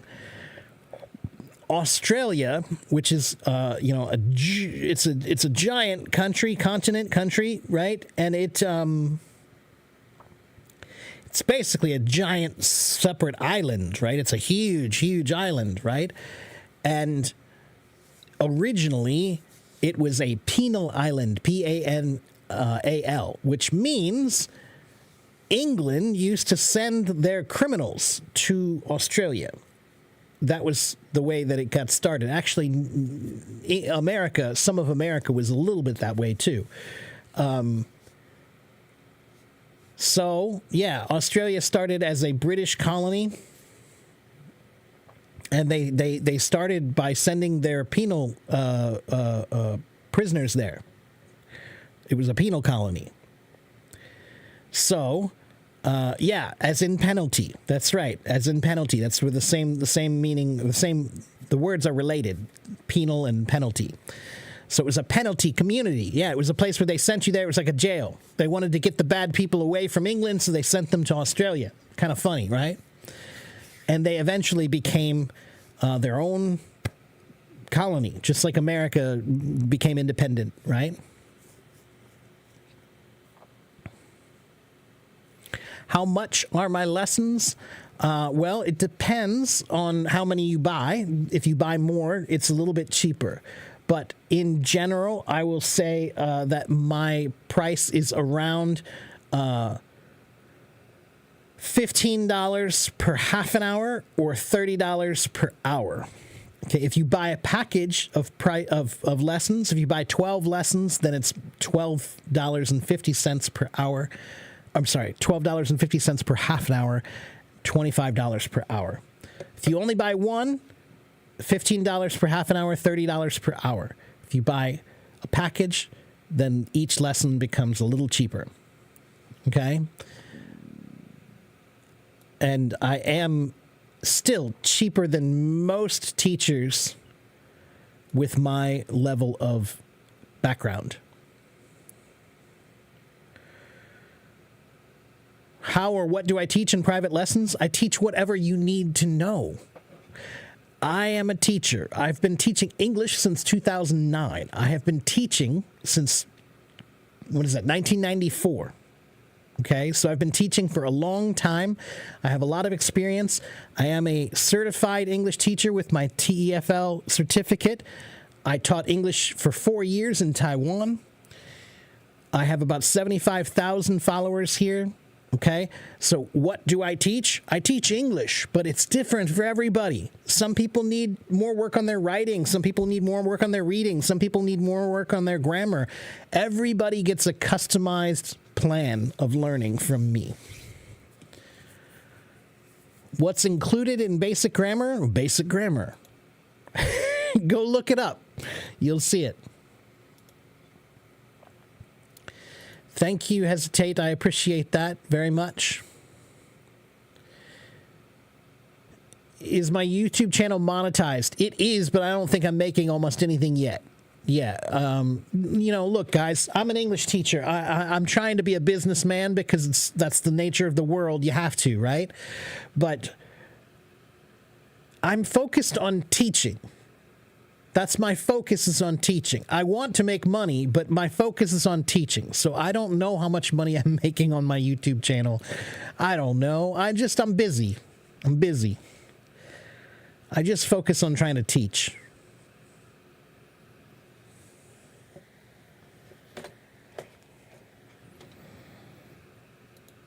Hello, Victor. Hello, Tyria.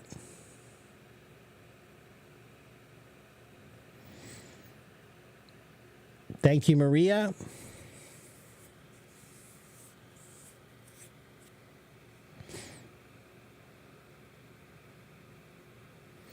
Is it worth it to start an English teaching channel? I don't know. There are lots of people who do it and make a lot of money, but there are lots of people who do it and don't. So, I don't know. Do what you love. Just do what you love. That's it. That's life. Just do what you love. Just figure out what you like to do, what you're good at, and do it. And then figure out making money later. I'm sorry, but that is how life should be. I know you're going to disagree with me. I know most people are going to tell me, no, you should worry about money. Money is what you should worry about. But if I were worried about money, I wouldn't be here right now teaching you. I wouldn't be helping you. Why? Because you're not paying me anything. I'm not making any money right now. See how that works? So you don't want a world where people care about money all the time. You want a world where people care about what they do. And then when you find somebody who cares about what they do, you should know that you should reward that person with money for doing the right thing. So that's the problem is that when you find somebody who's a good person, who's doing the right thing and they're being valuable to the world, you don't reward them. You just say, oh, that's nice. You need to reward the people who are doing the right thing. Right?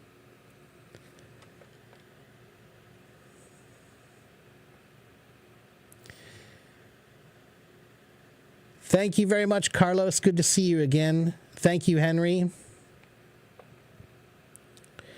Hesitate. Teacher AS and I have worked together a little bit in the past, and maybe we'll work together more in the future.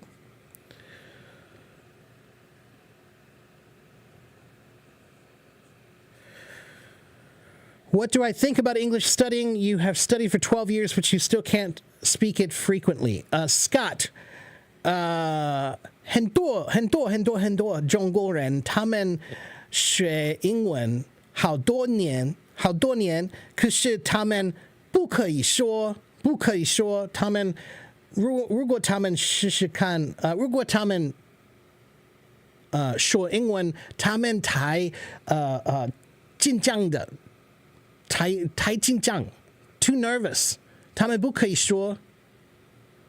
如果他们有英文考试，他们会，他们可以啊，他们知道。可是，如果你学什么问都可以的问，你需要知道可以你需要会想英文，你需要会想，你需要会想英文还是中文还是德文还是都可以的，听得懂吗？我可以，我会说英文，不是，我会说中文，因为每天我说中文，里面我的脑我想中文，这是为什么？所以你也可以啊，你也可以，不可以不需要常常说，需要常常想。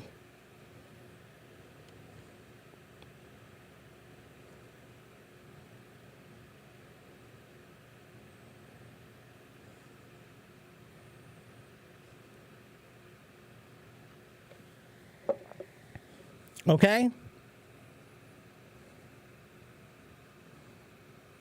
I was just telling him many Chinese people can pass the test about English. Many Chinese people studied English for many years, but they can't use English very well. It's because they never learned how to think in English. That's why. That's why. They passed the test, but they didn't learn how to think in English. Yeah.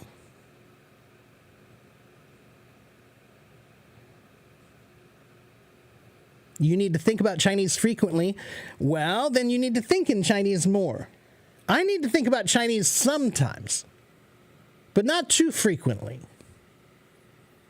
Not too frequently. That's just because I spend time thinking in Chinese. That's it. I live in the United States. I don't practice speaking Chinese regularly. Who can I speak with? I live in Ohio. But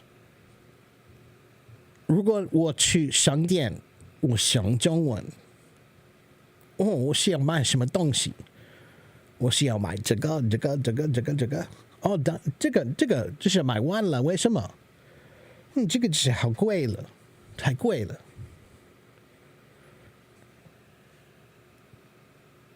Can you do that? That's all I do. I just live my life in a different language. Try it. Try it.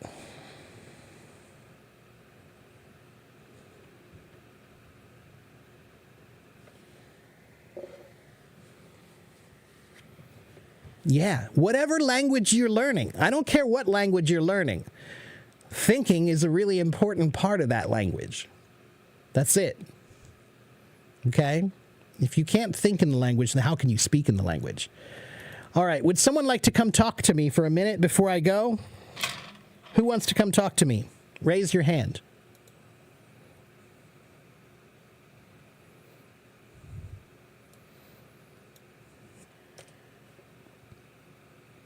Anyone want to come talk to me? I have about 10 minutes before I go here. Raise your hand if you'd like to come on stage.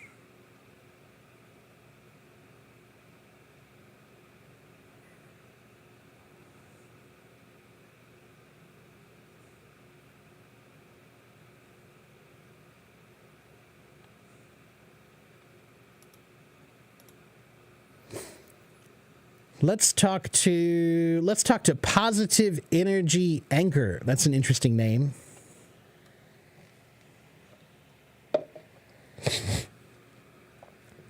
Positive Energy Anchor, do you want to come talk to me?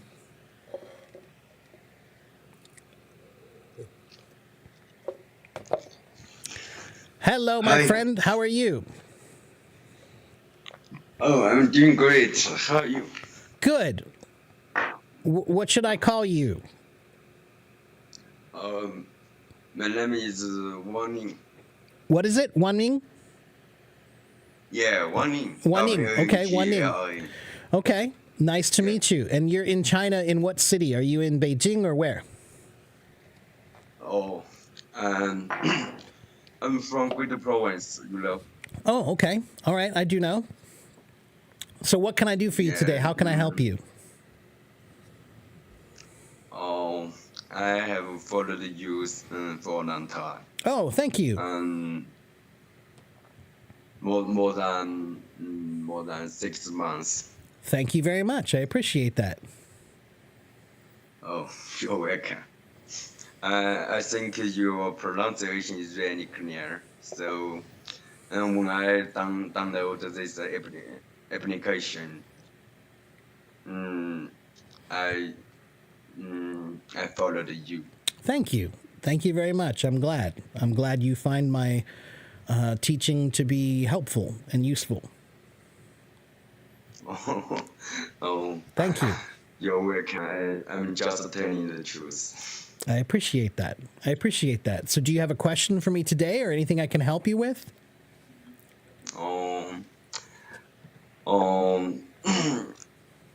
Actually, I've been learning English for over 10 years. Mm-hmm. Since I was in junior high school. Mm-hmm. Yeah, junior high school. Yeah, again, So 我觉得大概的中国人他们是一样的，我觉得大概是一样。Almost all Chinese people, they've been studying English for a long time, but yeah, they learned English from books. But they didn't learn English. Yeah. They didn't learn English for speaking. They didn't learn English for use, right? Yeah. Yeah. So many Chinese students just learning English just for examination, but Yep. their speaking is not well. Yeah, that's right. Yeah.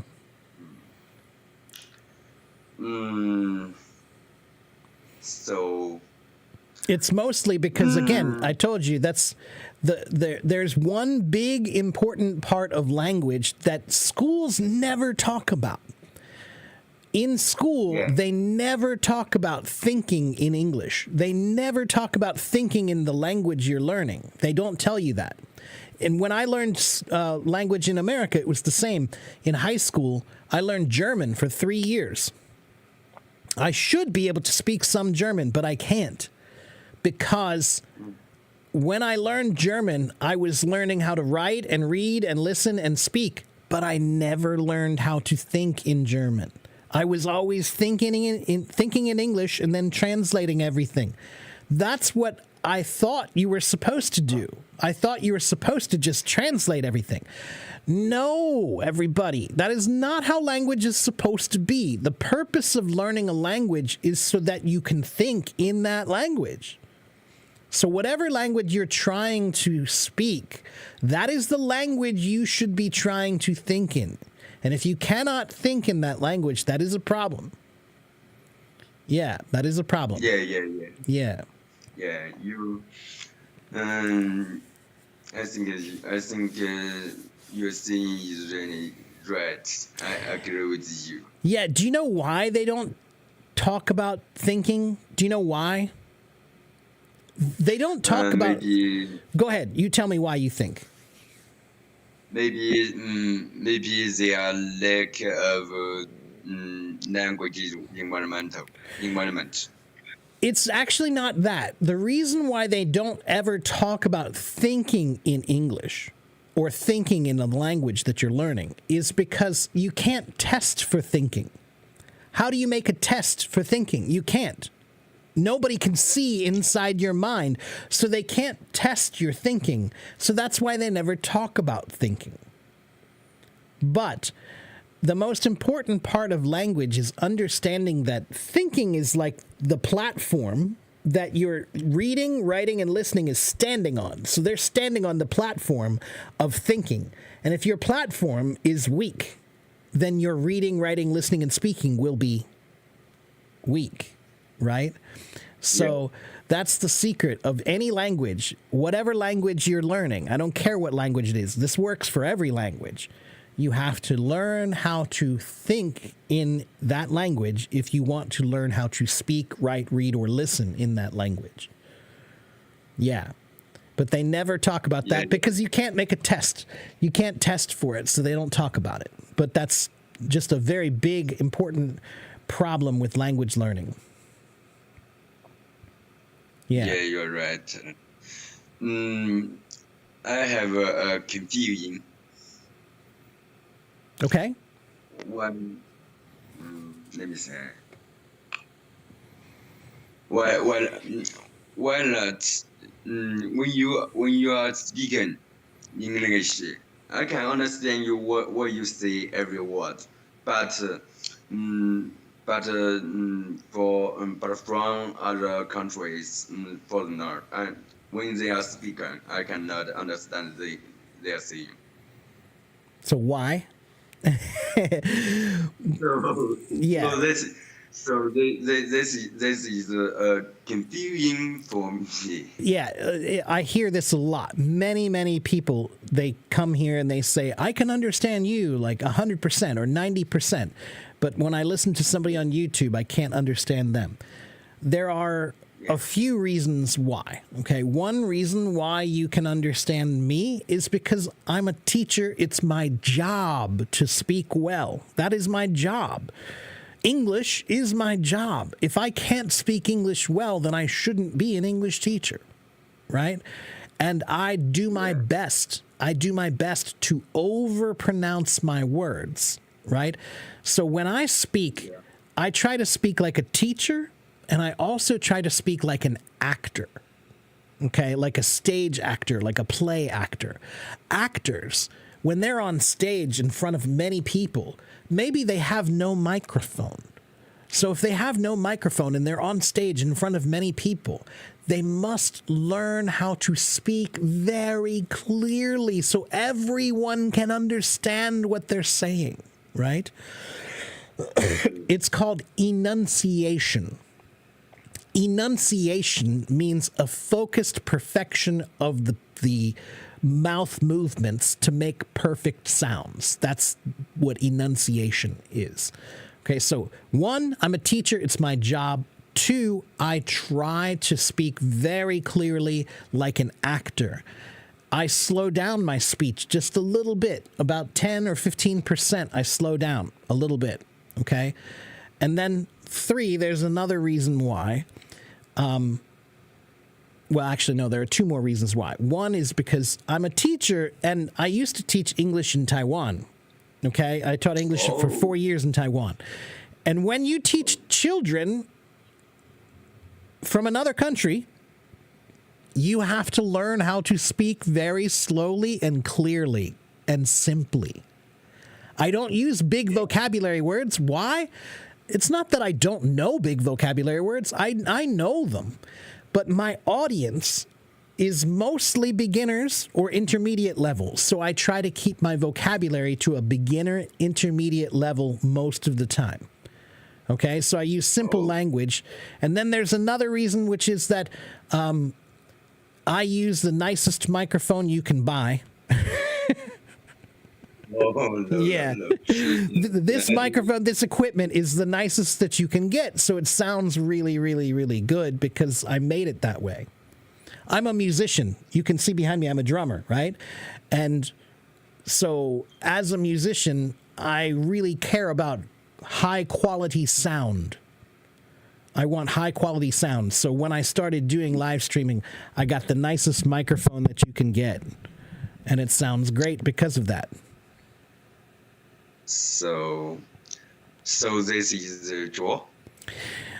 Yeah, those are the reasons why you understand me, but you don't understand everyone. Okay. When you go on YouTube and you listen to those people, they are not trying to speak well. They are just speaking, right? Yeah. And some of them don't speak very well. Some of them, maybe they do, but some of them, they don't care about their language at all. They have no care about language. That's the reason why you understand me, is because I care about language. So I try to make my language good. So you are good and considerate teacher. That's most of it, yeah. But when you're listening to other people, there are two parts to it, right? So you understand me because I'm a good speaker. But that means sometimes when you don't understand someone, it's not your fault. maybe they're not speaking well. Right? So if they're not speaking well, then it's not all your fault. You're listening to people who don't speak well. Okay? If I go to China, maybe I will meet one guy and I'll listen to his Chinese and I'll understand every word he says very clearly. But another guy, I'll listen to his Chinese and maybe I won't understand all of his Chinese. Maybe his accent is different, or he speaks too fast, or he uses a lot of local slang words that I don't know. So I won't understand him. Is that my problem or is it his problem? It's a little both, right? Yeah. So find people who speak well and listen to them. So, when you open a new streamer, I will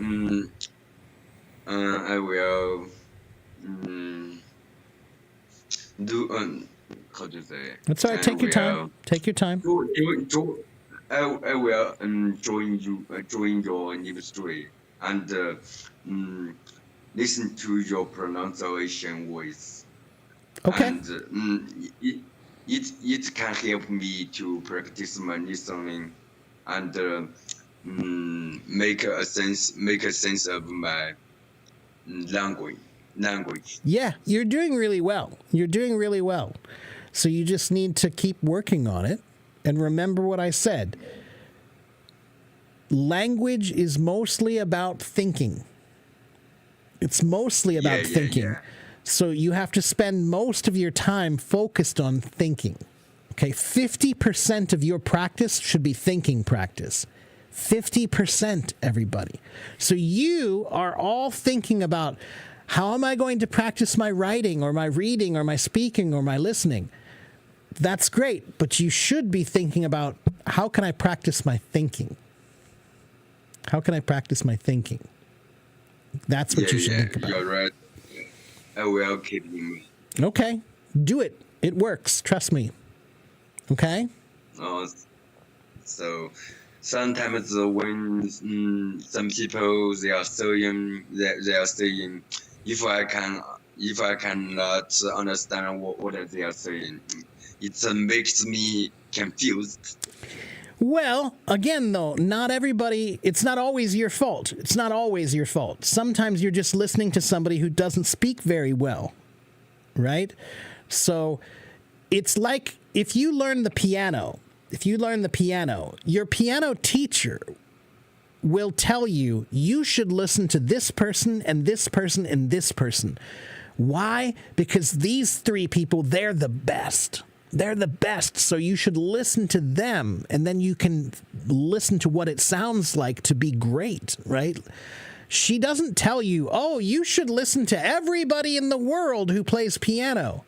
Maybe your neighbor has a piano, but he's not good. Should you listen to him play piano? No. No. So when you learn a musical instrument, your teacher will tell you, don't listen to everybody, listen to the best. Listen to the best. Find the people who are really good and listen to them, right? The same thing is true for language. Don't listen to everybody. Listen to the best. Okay? That's a good example. Yeah. Yeah. So sometimes when I cannot understand some people they're saying, how can do that? How can you deal with it? Are you talking to them, or is this somebody online? Maybe like sometimes on YouTube, or you mean somebody you're talking to?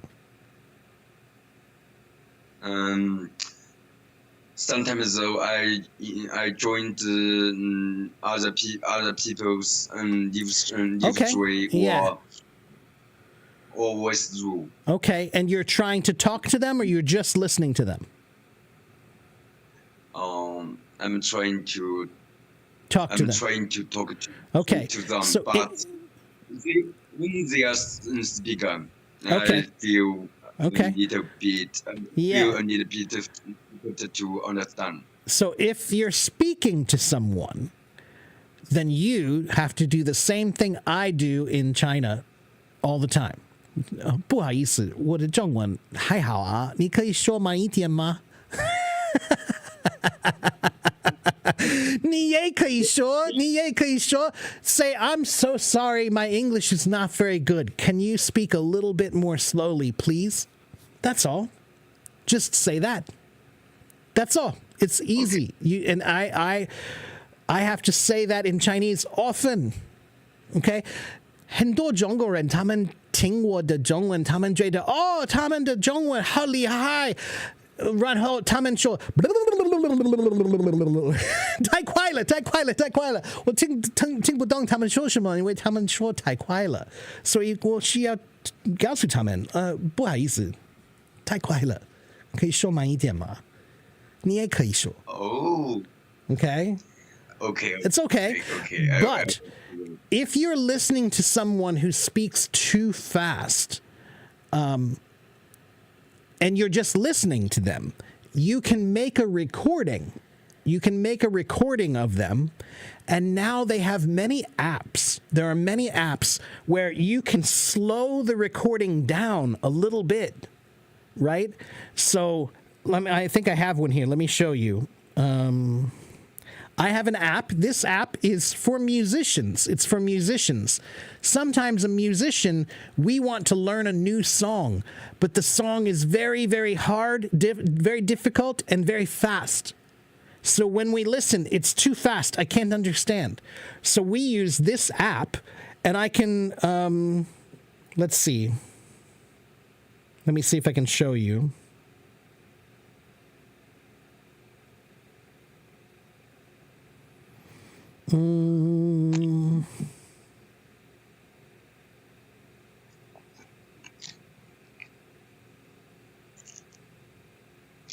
Okay, here is a song.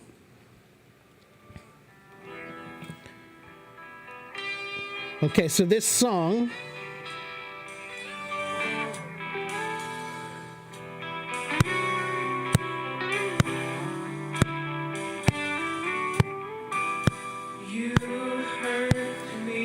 So this song is very slow, but I could slow it down more.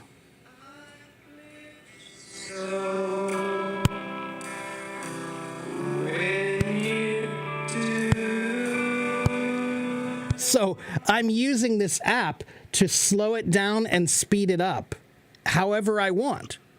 So you can record somebody who speaks fast, and then slow it down 10%, maybe 15%. Then listen. And you'll say, oh, now I understand them. And then the next day, speed it up 5%. Speed it back up 5%, and now try to listen again. Then the next day, speed it up another 5% and try to listen. Right? So that's how musicians do it. We slow the music down so that we can understand. Then once we understand, then we speed it back up slowly so we can understand completely. All right? Yeah. So what's the name of the application? The one that I'm using is called Tempo Slow-Mo. Can you type it? Yeah. Tempo Slow-Mo. That's the one that I was using. But I think there are many other ones like that.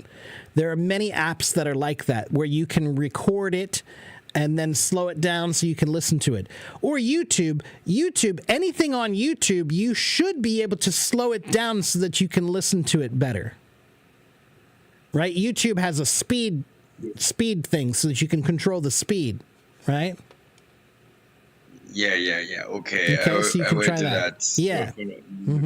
Whatever. So if you're just listening to people, then you can try to record it and you can try to listen to it slowly later, right? But if you're speaking with them and then they're speaking too fast, just tell them. I'm so sorry. Okay. You're speaking too fast. Take your Yeah. advice and we'll do for that. Yeah. All right. Okay, good.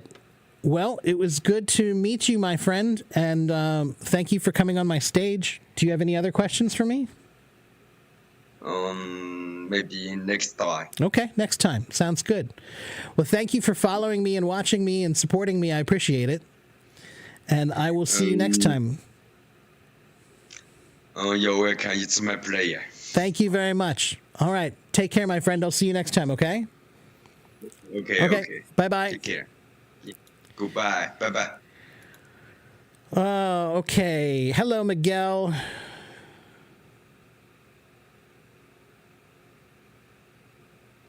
Hello to the new people.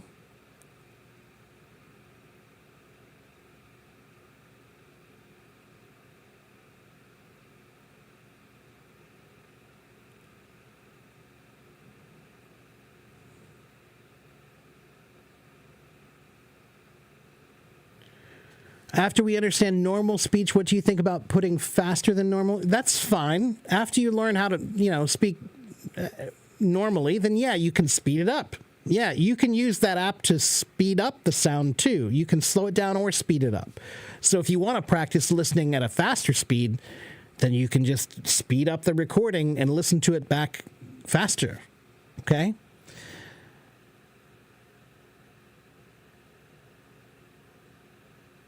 I try to be, Rumi. I'm not always patient, but I try to be.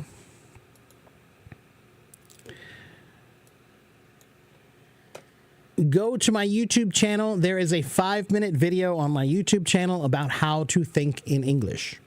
Okay? Go there and you can find that. I already talked about thinking in English a few times today, so you can go to the video and find it there, okay? All right, let's talk to Shy Man. He's been waiting for a little while. Shy Man, do you want to come up? Yes. Hello, my friend. How are you? I'm good. Thank you. Good. Welcome. You're in China where? What city are you in? Beijing? No. I'm in Guangzhou? Xi'an. Xi'an? Okay, all right. Yes. All right. Yes. And what can I do for you today? How can I help you? It's been a pleasure to talk to you. Well, my question is, sometimes I get really confused with English words. What words should I use?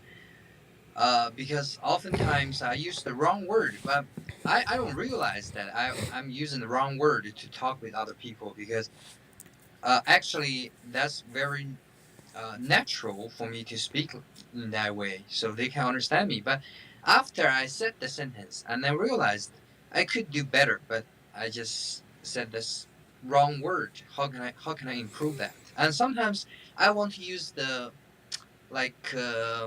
higher words, not like the baby words or elementary words. I want to use more like higher level words. Yeah. But I just keep thinking, I have the word, but I don't know how to use that. So that's my problem. Okay. Well, first of all, your English is great, so relax. Okay. And second, what you're talking about, using new vocabulary and sometimes maybe you use it incorrectly, that's the normal way that everybody does it, including natives. Oh, really? But yeah. I said the sentence. I realized that I said something wrong. Yeah, so do we. We do the same thing. Really yeah, we do the same thing. Yeah, it's normal. That's normal. The important thing is that you take the risk. You're willing to try to use a new word to see if you can explain yourself better using a new word. That's great. Yes. When you take that leap, that risk of saying, well, I'm going to try to use this word. That's good. That's how you find out if that's the right word or not. Okay? Yeah. Every American kid, that's what we do. When we learn a new vocabulary word, we try to use it. But probably the first few times we try to use it, maybe we don't use it quite right. We're not sure. Yes. Right? Yes. So don't worry too much about it. I will tell you this. One great way to work on your vocabulary is to use something called a thesaurus. Do you know what a thesaurus is? I think I don't know. A thesaurus is like a dictionary, but a dictionary tells you the meaning of the words. A thesaurus will show you all the words that are similar in meaning. So if you say happy, let's type in happy, then you can look up all the words that are similar to happy, like joyful, joyous, jubilant, awesome, wonderful, great, fantastic. Those are all words that are related to happy. Okay? Yes.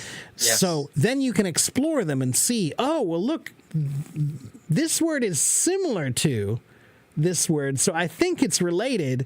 Then you can try using it and see if it works or not. Okay? But music and language are very similar. Music and language are very similar. And music is jazz music. Jazz music is a lot like language because jazz music has a lot of risk. Because jazz is what we call an improvisational music. Do you know what improvisational means? That's Probably, okay. I don't know. That's okay. Improvisational. To improvise. To improvise means that you don't have a plan. You just make it up. You just make it up right now. That's called improvising, right? And jazz music is about 50% improvising, okay? So when you're improvising, you do the same thing. You think, oh, I think I have a word I want to try, and you try to use it, and then sometimes the word is good, and you're like, oh, that worked. It was great. Sometimes you use it, and you're like, oh, that didn't work that well. That wasn't that good. But there's a great jazz musician named Miles Davis. He's one of the most famous trumpet players of all time. And he said, there are no wrong notes. There are no wrong notes in music. If you play something that's bad, then the next thing you play can make it good. So if you say the wrong word, that's okay. You can fix it. Yes. Okay? So relax. That's true. Yeah. That's true. There is no right and wrong in art. There's right and wrong in science. Language is more like an art, not a science. So take the risk. Keep trying to use new words. Don't be afraid to be wrong. Yes. Yeah. That's true. That's true. Yeah. And you have mentioned that to use the similar meaning of the word to talk. For example, you mentioned about happy, pleased, delighted, like joyful. Right. That works. I think that works. But like other times, what I'm trying to talk, and I use how to say.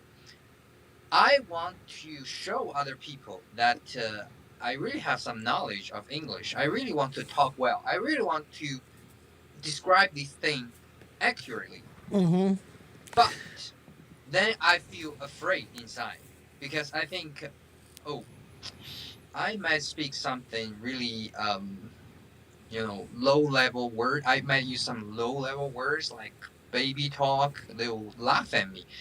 I am afraid inside. I want to improve that. But when I make mistakes, I feel ashamed. And I don't want to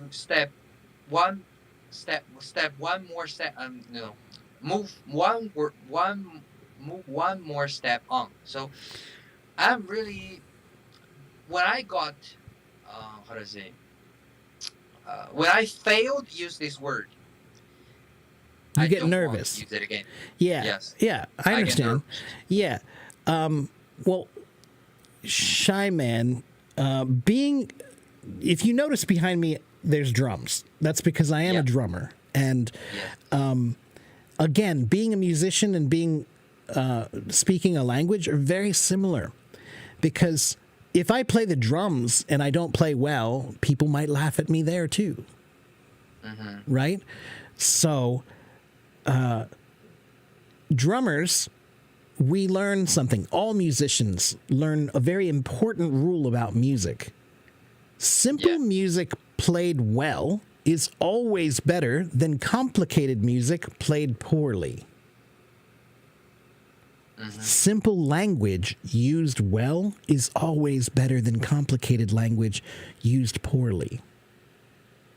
So what that means is Albert Einstein, Yes. he said, if you can't explain it simply, then maybe you don't really understand. Right. Simple language is always good. Well, I know how to express simply, but Yeah. if you want me to speak more professionally, I really cannot. Okay, I understand. But language Yeah. is not about impressing people. Language is about communication and expression. Okay? So, if you want to keep doing it, your language is great already. I can tell your English is really good, and you're worried about very, very advanced things. To be at this Yes. level is an advanced level of worry because you're worried about impressing people with your language, right? But the other Yes, part that's about one part. the other part about being a musician is when you're a musician, you cannot care what other people think. When I'm Right. playing on stage, I'm not worried about if that guy thinks I'm good or not. I'm not worried about if that girl thinks I'm good or not. You have to have enough self-confidence to be able to perform the music and not care what anybody else thinks. Same thing is true with you, with language. If you believe in yourself, then use those words, and I don't care if they're wrong. Okay. That's good. Use those words boldly. Show them Should be bold. that you're boldly going to use that word. If you boldly use a word incorrectly, people will not make fun of you. And if they do, forget about them. Because they don't recognize one very important thing, your boldness. No one can be great without being bold. Yes. Thank you. Okay, so being bold Yes. means you have to be willing to make mistakes. You have to be willing to take risk. You have to be willing to be wrong so that you can learn and improve, right?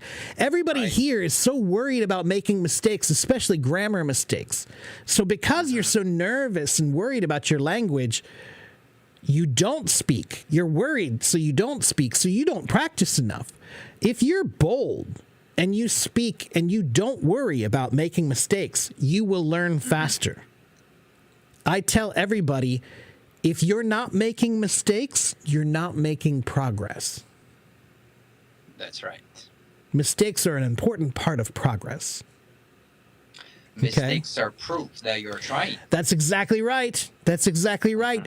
Anyone can, look, man, what you're doing is it's like you're at the swimming pool with your friends, right?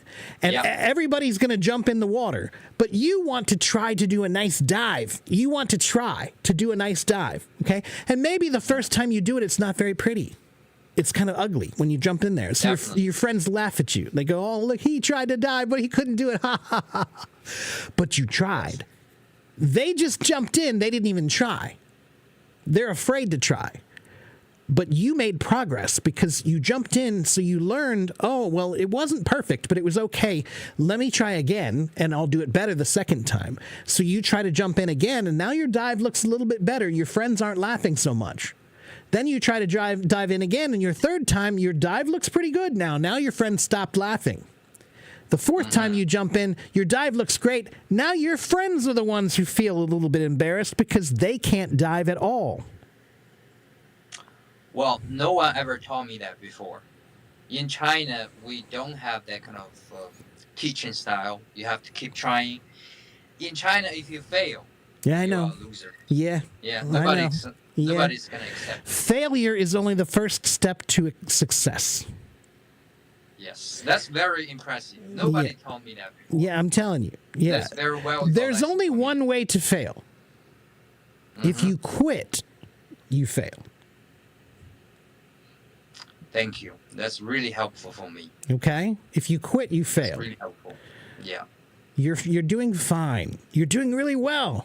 I can tell. Your English is much better than you think it is. So, but thank you. don't try to use language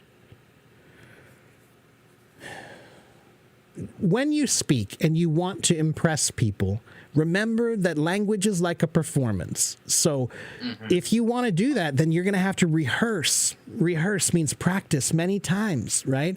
So again, that's why I keep telling everybody that if you want to speak English well, then you have to think English well. So what I think you should do is you need to spend a lot of time reading and listening to the language that you want to use, right? So read books that use language like you want to use. Like, oh, wow, this is so great. The way they wrote that, that's so beautiful. I wish I could use words like that, right? Read that. Listen. That's right.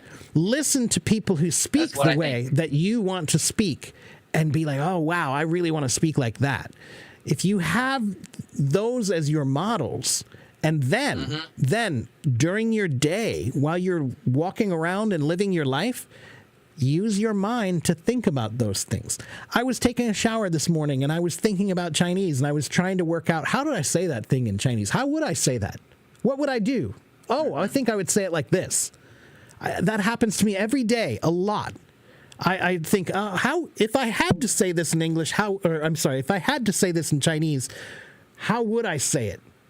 Do I have the vocabulary, or maybe I need to learn some new words, or maybe I think I know, I think it's like this, right? So I practice in my head first.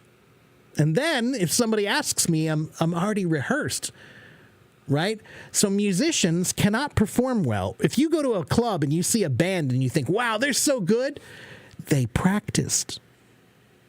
They rehearsed. You have the rehearsal before That's you go. right. Yeah, they don't just show up at the gig and sound awesome. No, they had to practice to get that good. This is another parallel between music and language that people don't understand. Every musician has a big advantage if they learn a language, because musicians understand the idea of practicing until you get good. We understand that you have to keep practicing. When you see us and you say, wow, they're so talented, they worked hard. They practiced all the time. Perfect. Yeah, 熟能生巧. That's right. Yeah, that's exactly right. Yeah. Even like 熟能生巧, 熟能生巧. Do you know how many times I had to say that before it was comfortable? Like, when I used to say it, people didn't understand what I was saying because my tones weren't quite right or my pronunciation wasn't quite right. And so it took a long time before eventually people were like, oh, wow, he knows 熟能生巧, 熟能生巧. Oh, he can say it and his tones are pretty good. Wow, that's great. Practice. Practice. That's why. It's just practice. I agree with you. Yeah. That's very important. Yeah. Repeat. Yeah. And again, you have to remember that if you really want something, you have to work for it. And you have to be willing to take a risk to be bad in order to be good. But I have to say, today I learned a very important lesson. Good. To be boldness, to try. That's exactly right. what. Yeah. If you listen to any great musician, when they practice at home, they don't sound good. Do you know why? Because they know if you're a professional musician, you have to be willing to push yourself to that edge, to that place where you're not comfortable in order to get better. If you're always living in that comfortable place where everything is easy, you're not growing, you're not learning. So musicians, professional musicians, when you hear them practice, they make a lot of mistakes and they don't sound great. Why? They're pushing themselves. That's what I'm struggling with, because I'm pushing myself. Well, forward. you're doing fine. You're doing fine. The only problem you have is you care too much about what other people think. Because in China, our teaching style, I know. Educational background. I know. It's like that. But you have to remember there's only one you. There's only one you in this world, and you have to be that person. And so that means you can't be like someone else, even if you wanted to. You can't. So stop trying to be like someone else. Just be you. Okay? And that just means, don't compare yourself to anybody else. Only compare yourself to the person you were yesterday. Okay? So if you were bad yesterday, then be better today. That's it. But you can't compare yourself to other people. It doesn't work that way.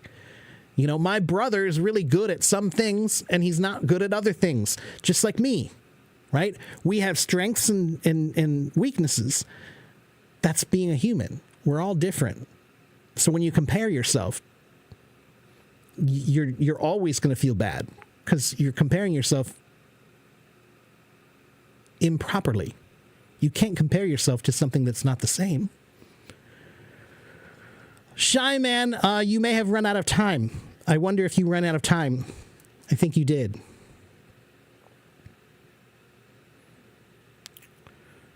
Let me check the comments. Let me see if there's any other questions I missed.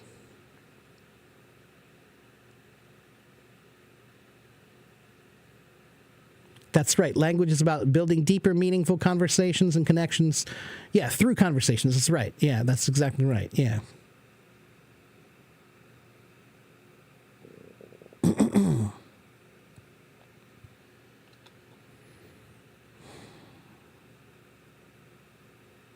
How can you fix being monotone? Derek, you need to listen to the music of language. Every language has a music. Oh, there he is. He's back. I thought we lost you. My phone died. Oh, okay. That's all right. Okay. Batteries. Yeah, that's all right. Okay. Yeah, sorry. That's okay. Yeah, as long as you heard, what I was saying, I think you caught Yes, caught that's it. very valuable. That's Okay. very worthwhile for me. Good. I'm glad. And again, Thank you. your That's English really is great, man. I've been teaching for a long time. Okay, and I have been on Hello Talk for over 11 years. Yes. And I have talked to thousands of people around the world.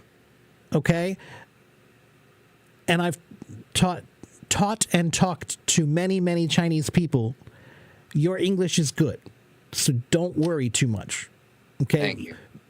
Take the compliment that I'm giving you and use that compliment to Your give sentence is worthwhile. to Good. me, and it gave me courage. It gave me confidence. That's what I want you to do. That's what I want you to do. You have to believe in yourself, man. Language I'm is not a performance. confident enough, so that's That's why I right. call myself a shy man. That's exactly right. Language is a performance. That's the first lesson I teach, is that if you want to learn a language, I tell everybody, you must be a language warrior, which means a fighter, right? Fighters can't be shy. Right? You can't tell if the general comes to you and says, you must go fight today. You can't look at the general and say, I don't know, general. I feel a little shy today. I don't think I can fight. No, if you have to fight, you have to go fight. Right? Same thing with language. You're not allowed to be shy. You cannot be shy and learn a language. They don't go together well. So you have to learn how to put your shyness in a box for later, because it's not helping you right now. Right? Yes. Just like, if you're a shy person, maybe you're a shy man or woman, what if your daughter or your son was running into the street and there's a car coming? Are you going to be too shy to say something to your child? No, of course not. You're going to yell and go get your child, right? You're not afraid. Yes. That's an example of how in life you might be a shy person, but there are times when you recognize that your shyness is not helping you, so you have to put it away for now, right?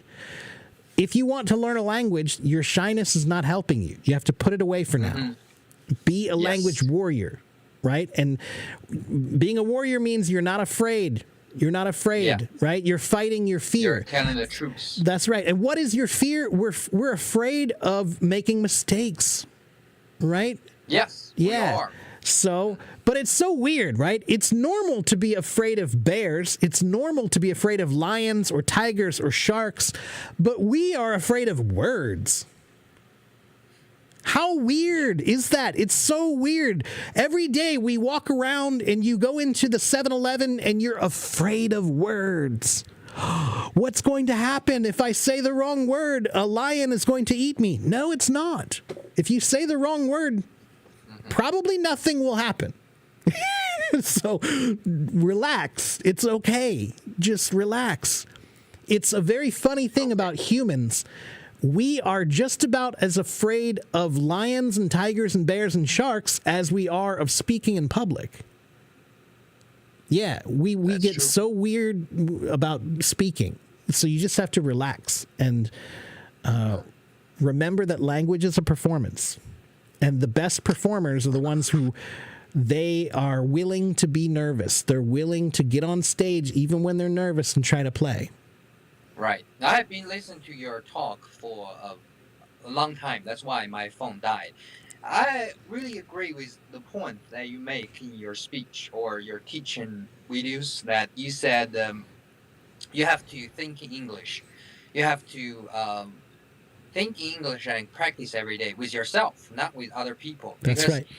sometimes I think I'm myself insane. Sometimes I just do like there's a conversation. I like to play A and B together. For example, I will talk about the sports. I would say, "Hey, how are you doing today?"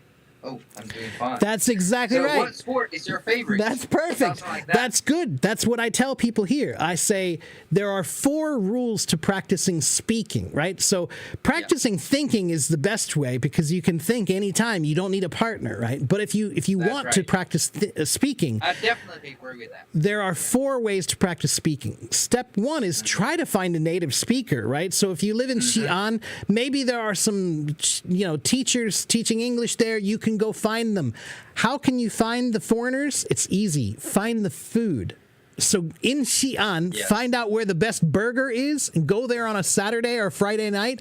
There will be some Americans there eating burgers and having beers.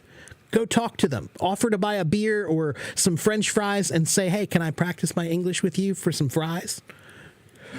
All right. So, Yeah. or on HelloTalk, find native speakers on HelloTalk to talk to. But the problem with HelloTalk is social media has made people forget how to do one very important thing in life. Introduce yourself. Yes. Social media, when we get on social media, we just say, "Hi." If I walked up to you in China and I don't know you, and I just walk up to you and I just say, "Hi," what will you do? You'll think it's a little weird. You might say hi back, but you'll think it's weird. You'll be like, "Who are you and why are you talking to me?" But that's what we do on HelloTalk. Everybody on HelloTalk, every day I get messages from people who just wave. They don't introduce themselves. They don't say, "Hello, my name is Shaiman. I'm from Xi'an, China. I'm 29 years old. I've been learning English for this many years, blah, blah, blah." They don't introduce themselves. They just say, "Hi." So if you're talking on That's true. HelloTalk and you want to find someone to talk to, introduce yourself. "Hello, Okay. my name is blah, blah, blah, blah, blah, blah, blah, blah. I read your profile. I see that you like movies. I like movies too. What's your favorite movie?" Or, "I see you like cooking. I like cooking too. What's your favorite recipe?" Or, "I see you like travel. I like travel too. What's your favorite travel memory?" If you say that, I will reply to you. Yes. Because that sounds interesting. You're asking me an interesting question about my life. But if you just wave and just say, "Hi," yeah, that's weird. Yeah. Or if I walked up to you in the street in China and I just walked up to you, I don't know you, and I say, "Hi, will you teach me Chinese?" That would be weird. Teacher Mark, you made very important tip for all the audience because Yeah. in China or other learners, they really want to learn English well. We really want to learn other language well. They often say hi, Yeah. including me. I often Yeah. just say hi. I know. don't do other things. It's So social your media. suggestion to be more specific, that's very important. It really is. It's every once in a while I'll do a live stream just about the art of the or I should say the lost art of the introduction. Because it used to be that people knew that an introduction was a really important thing, that if you introduce yourself well, they will remember you. If you introduce yourself well, they will want to talk to you. If I walk up to you That's and true. I just I say, "Hi," and shake your hand, that's weird. If I walk up to you and say, "Hello, my name is Mark. I'm from the United States. I just came here. What's your name? Yeah. That's an introduction. Now you want to talk to me. But if I just walk up to you and just say, hi, will you teach me Chinese? That's weird, guys. You have to talk to somebody. Remember that these are people. These are people. You have to introduce yourself to a person. It's the first thing you should learn in any language. Whatever language you're learning. If you're learning Japanese, learn how to introduce yourself. Konnichiwa, hajimemashite. If you're learning Spanish, learn how to introduce yourself. Yo soy Mark. Mucho gusto. Right? If you're learning whatever language you're learning, the first thing you should learn is how to introduce yourself well. Okay? That's step one. So step two, though, if you can't find a native speaker online or in your town, then find a non-native speaker. Somebody like you, maybe your neighbor speaks English. Go talk to them. Have a conversation with them. Their English might not be perfect, but it's still good. Right? Right. So maybe you'll say, oh, but their pronunciation is not good. Maybe their pronunciation is better than yours. You'll say maybe their vocabulary is not good. Maybe their vocabulary is better than yours. So just because they're not, they're not a native, that doesn't, you shouldn't just say, oh, I don't want to talk to them because they're not natives. No, you should practice anytime you can. Anytime you can. So practice with non-natives also. Then there's step 3. Native speaker, step 1. Non-native speaker, step 2. Step 3 is if you can't find a native speaker and you can't find a non-native speaker to practice English with, find someone that knows nothing and teach them whatever you know. All right. So your nephew, your niece, your daughter, your son, your next door neighbor, your boss, your friend, teach them. Oh, ni hao, hello. 很高兴认识你. Nice to meet you. 我肚子饿. Oh, I'm hungry. You just teach them whatever you know. Teach them whatever you know. Teaching is one of the best forms of practice that you can do. Because when you teach someone, you have to explain to them what it is. And if you don't know it, then you can't explain it, right? So teaching is great. So that's step 1, native speaker. Step 2, non-native speaker. Step 3, teach someone who knows nothing. Then we get to step 4, which is the one you were talking about before. You said people think you're crazy because you talk to yourself. That's what I tell people is if you can't find a native speaker, you can't find a non-native speaker, you can't find someone to teach, okay, fine. So talk to yourself. Talk to the wall. Talk to your dog. Talk to the mirror. It doesn't matter. Talk to the TV. Watch TV, and then whatever you're thinking, just say it out loud in English. That's it. Right. Just watch TV and use English and speak to it. Or if you're, again, my dog, I don't have my dog passed away a few years ago, but I used to speak Chinese to my dog. And lai, so. Whatever, I would just speak simple Chinese words and he knew. He understood. Why? Because I'm using language. So 4 steps to speaking practice. Thinking practice is number 1. Thinking practice is the most important. But then we have native speaker, non-native speaker, someone you can teach, and speak to yourself. Those are the other 4 steps. And if you follow those 4 steps, those 4 steps, now you have no excuses. There's no excuses for why you should. Well, I didn't practice because I couldn't find a native speaker. So what? You can find a non-native speaker. Well, I didn't practice because I couldn't find a non-native speaker. Okay, so what? Find someone you can teach. Right. There are no excuses. If you have 4 ways to practice, then there are no excuses. You will always practice. Okay. Well, I have been listening to your lecture. I made some notes on my notebook.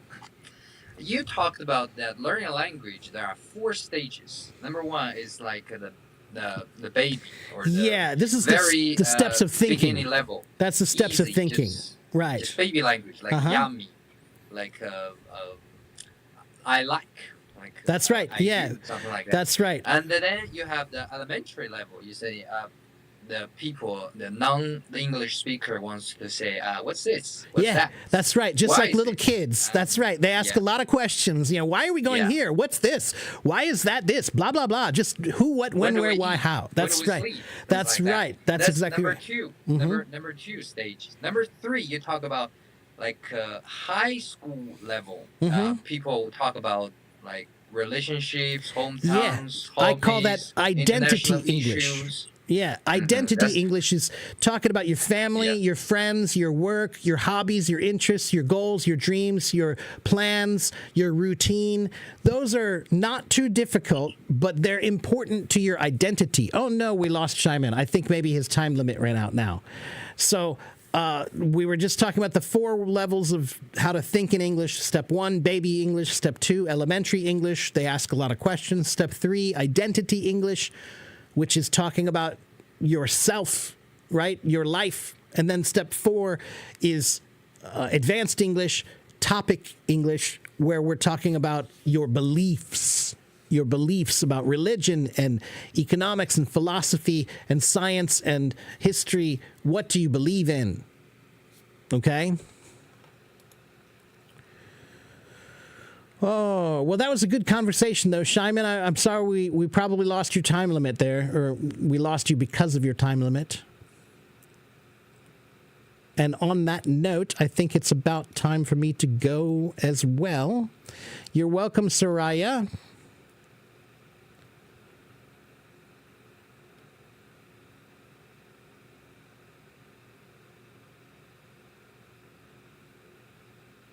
Open a live stream of Voice Room. Sure, that works. I have live streams on Monday, Wednesday, and Friday in the morning, my time, in the morning to the afternoon. I'm just about done here now. I'm just about finished.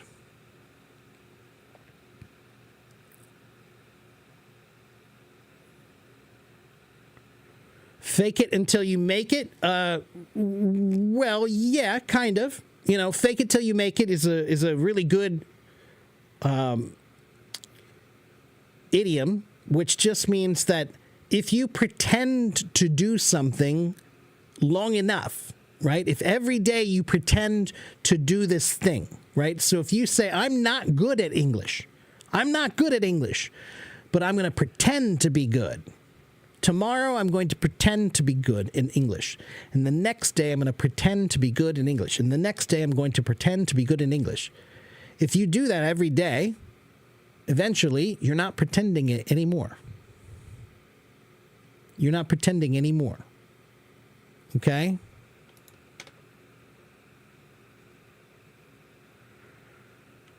Derek, I talked about your monotone voice earlier. You need to listen to the music of every language, right? English has a music to it. There's a certain way that we go up and down with our words. But Derek, if you know your monotone, then that's the first thing. It's just monotone means you speak like this and everything comes out sounding like one sound like this. I'm a monotone voice. So you need to change the way you pitch your words. That's all. Okay. Hello, Giuseppe. Good to see you, my friend. Long time no see. Thank you, Alif. So, Mia, go to my YouTube channel. There's a 5-minute video about thinking in English. Okay? Isra, I don't think I saw your question. Let me see. Where is your question? And then I need to go. Isra, I don't see your question. Oh, there's your question. I read a story, for example. I understand every word by itself, but I don't understand the whole sentence or the story's meaning. Esra, then you need to find reading that's simpler. Go to this website. ESLfast.com. Go to that website, Isra. That website has about 3,000 short stories that are meant for intermediate to beginner to intermediate level. Beginner to intermediate level, ESLfast.com. They have a recording that you can listen to for each story. The stories are short and simple. Use those. Okay?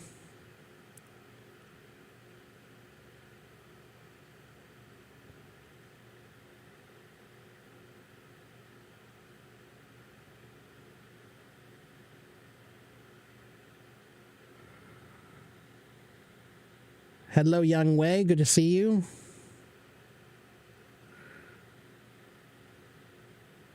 Thank you, Nisho.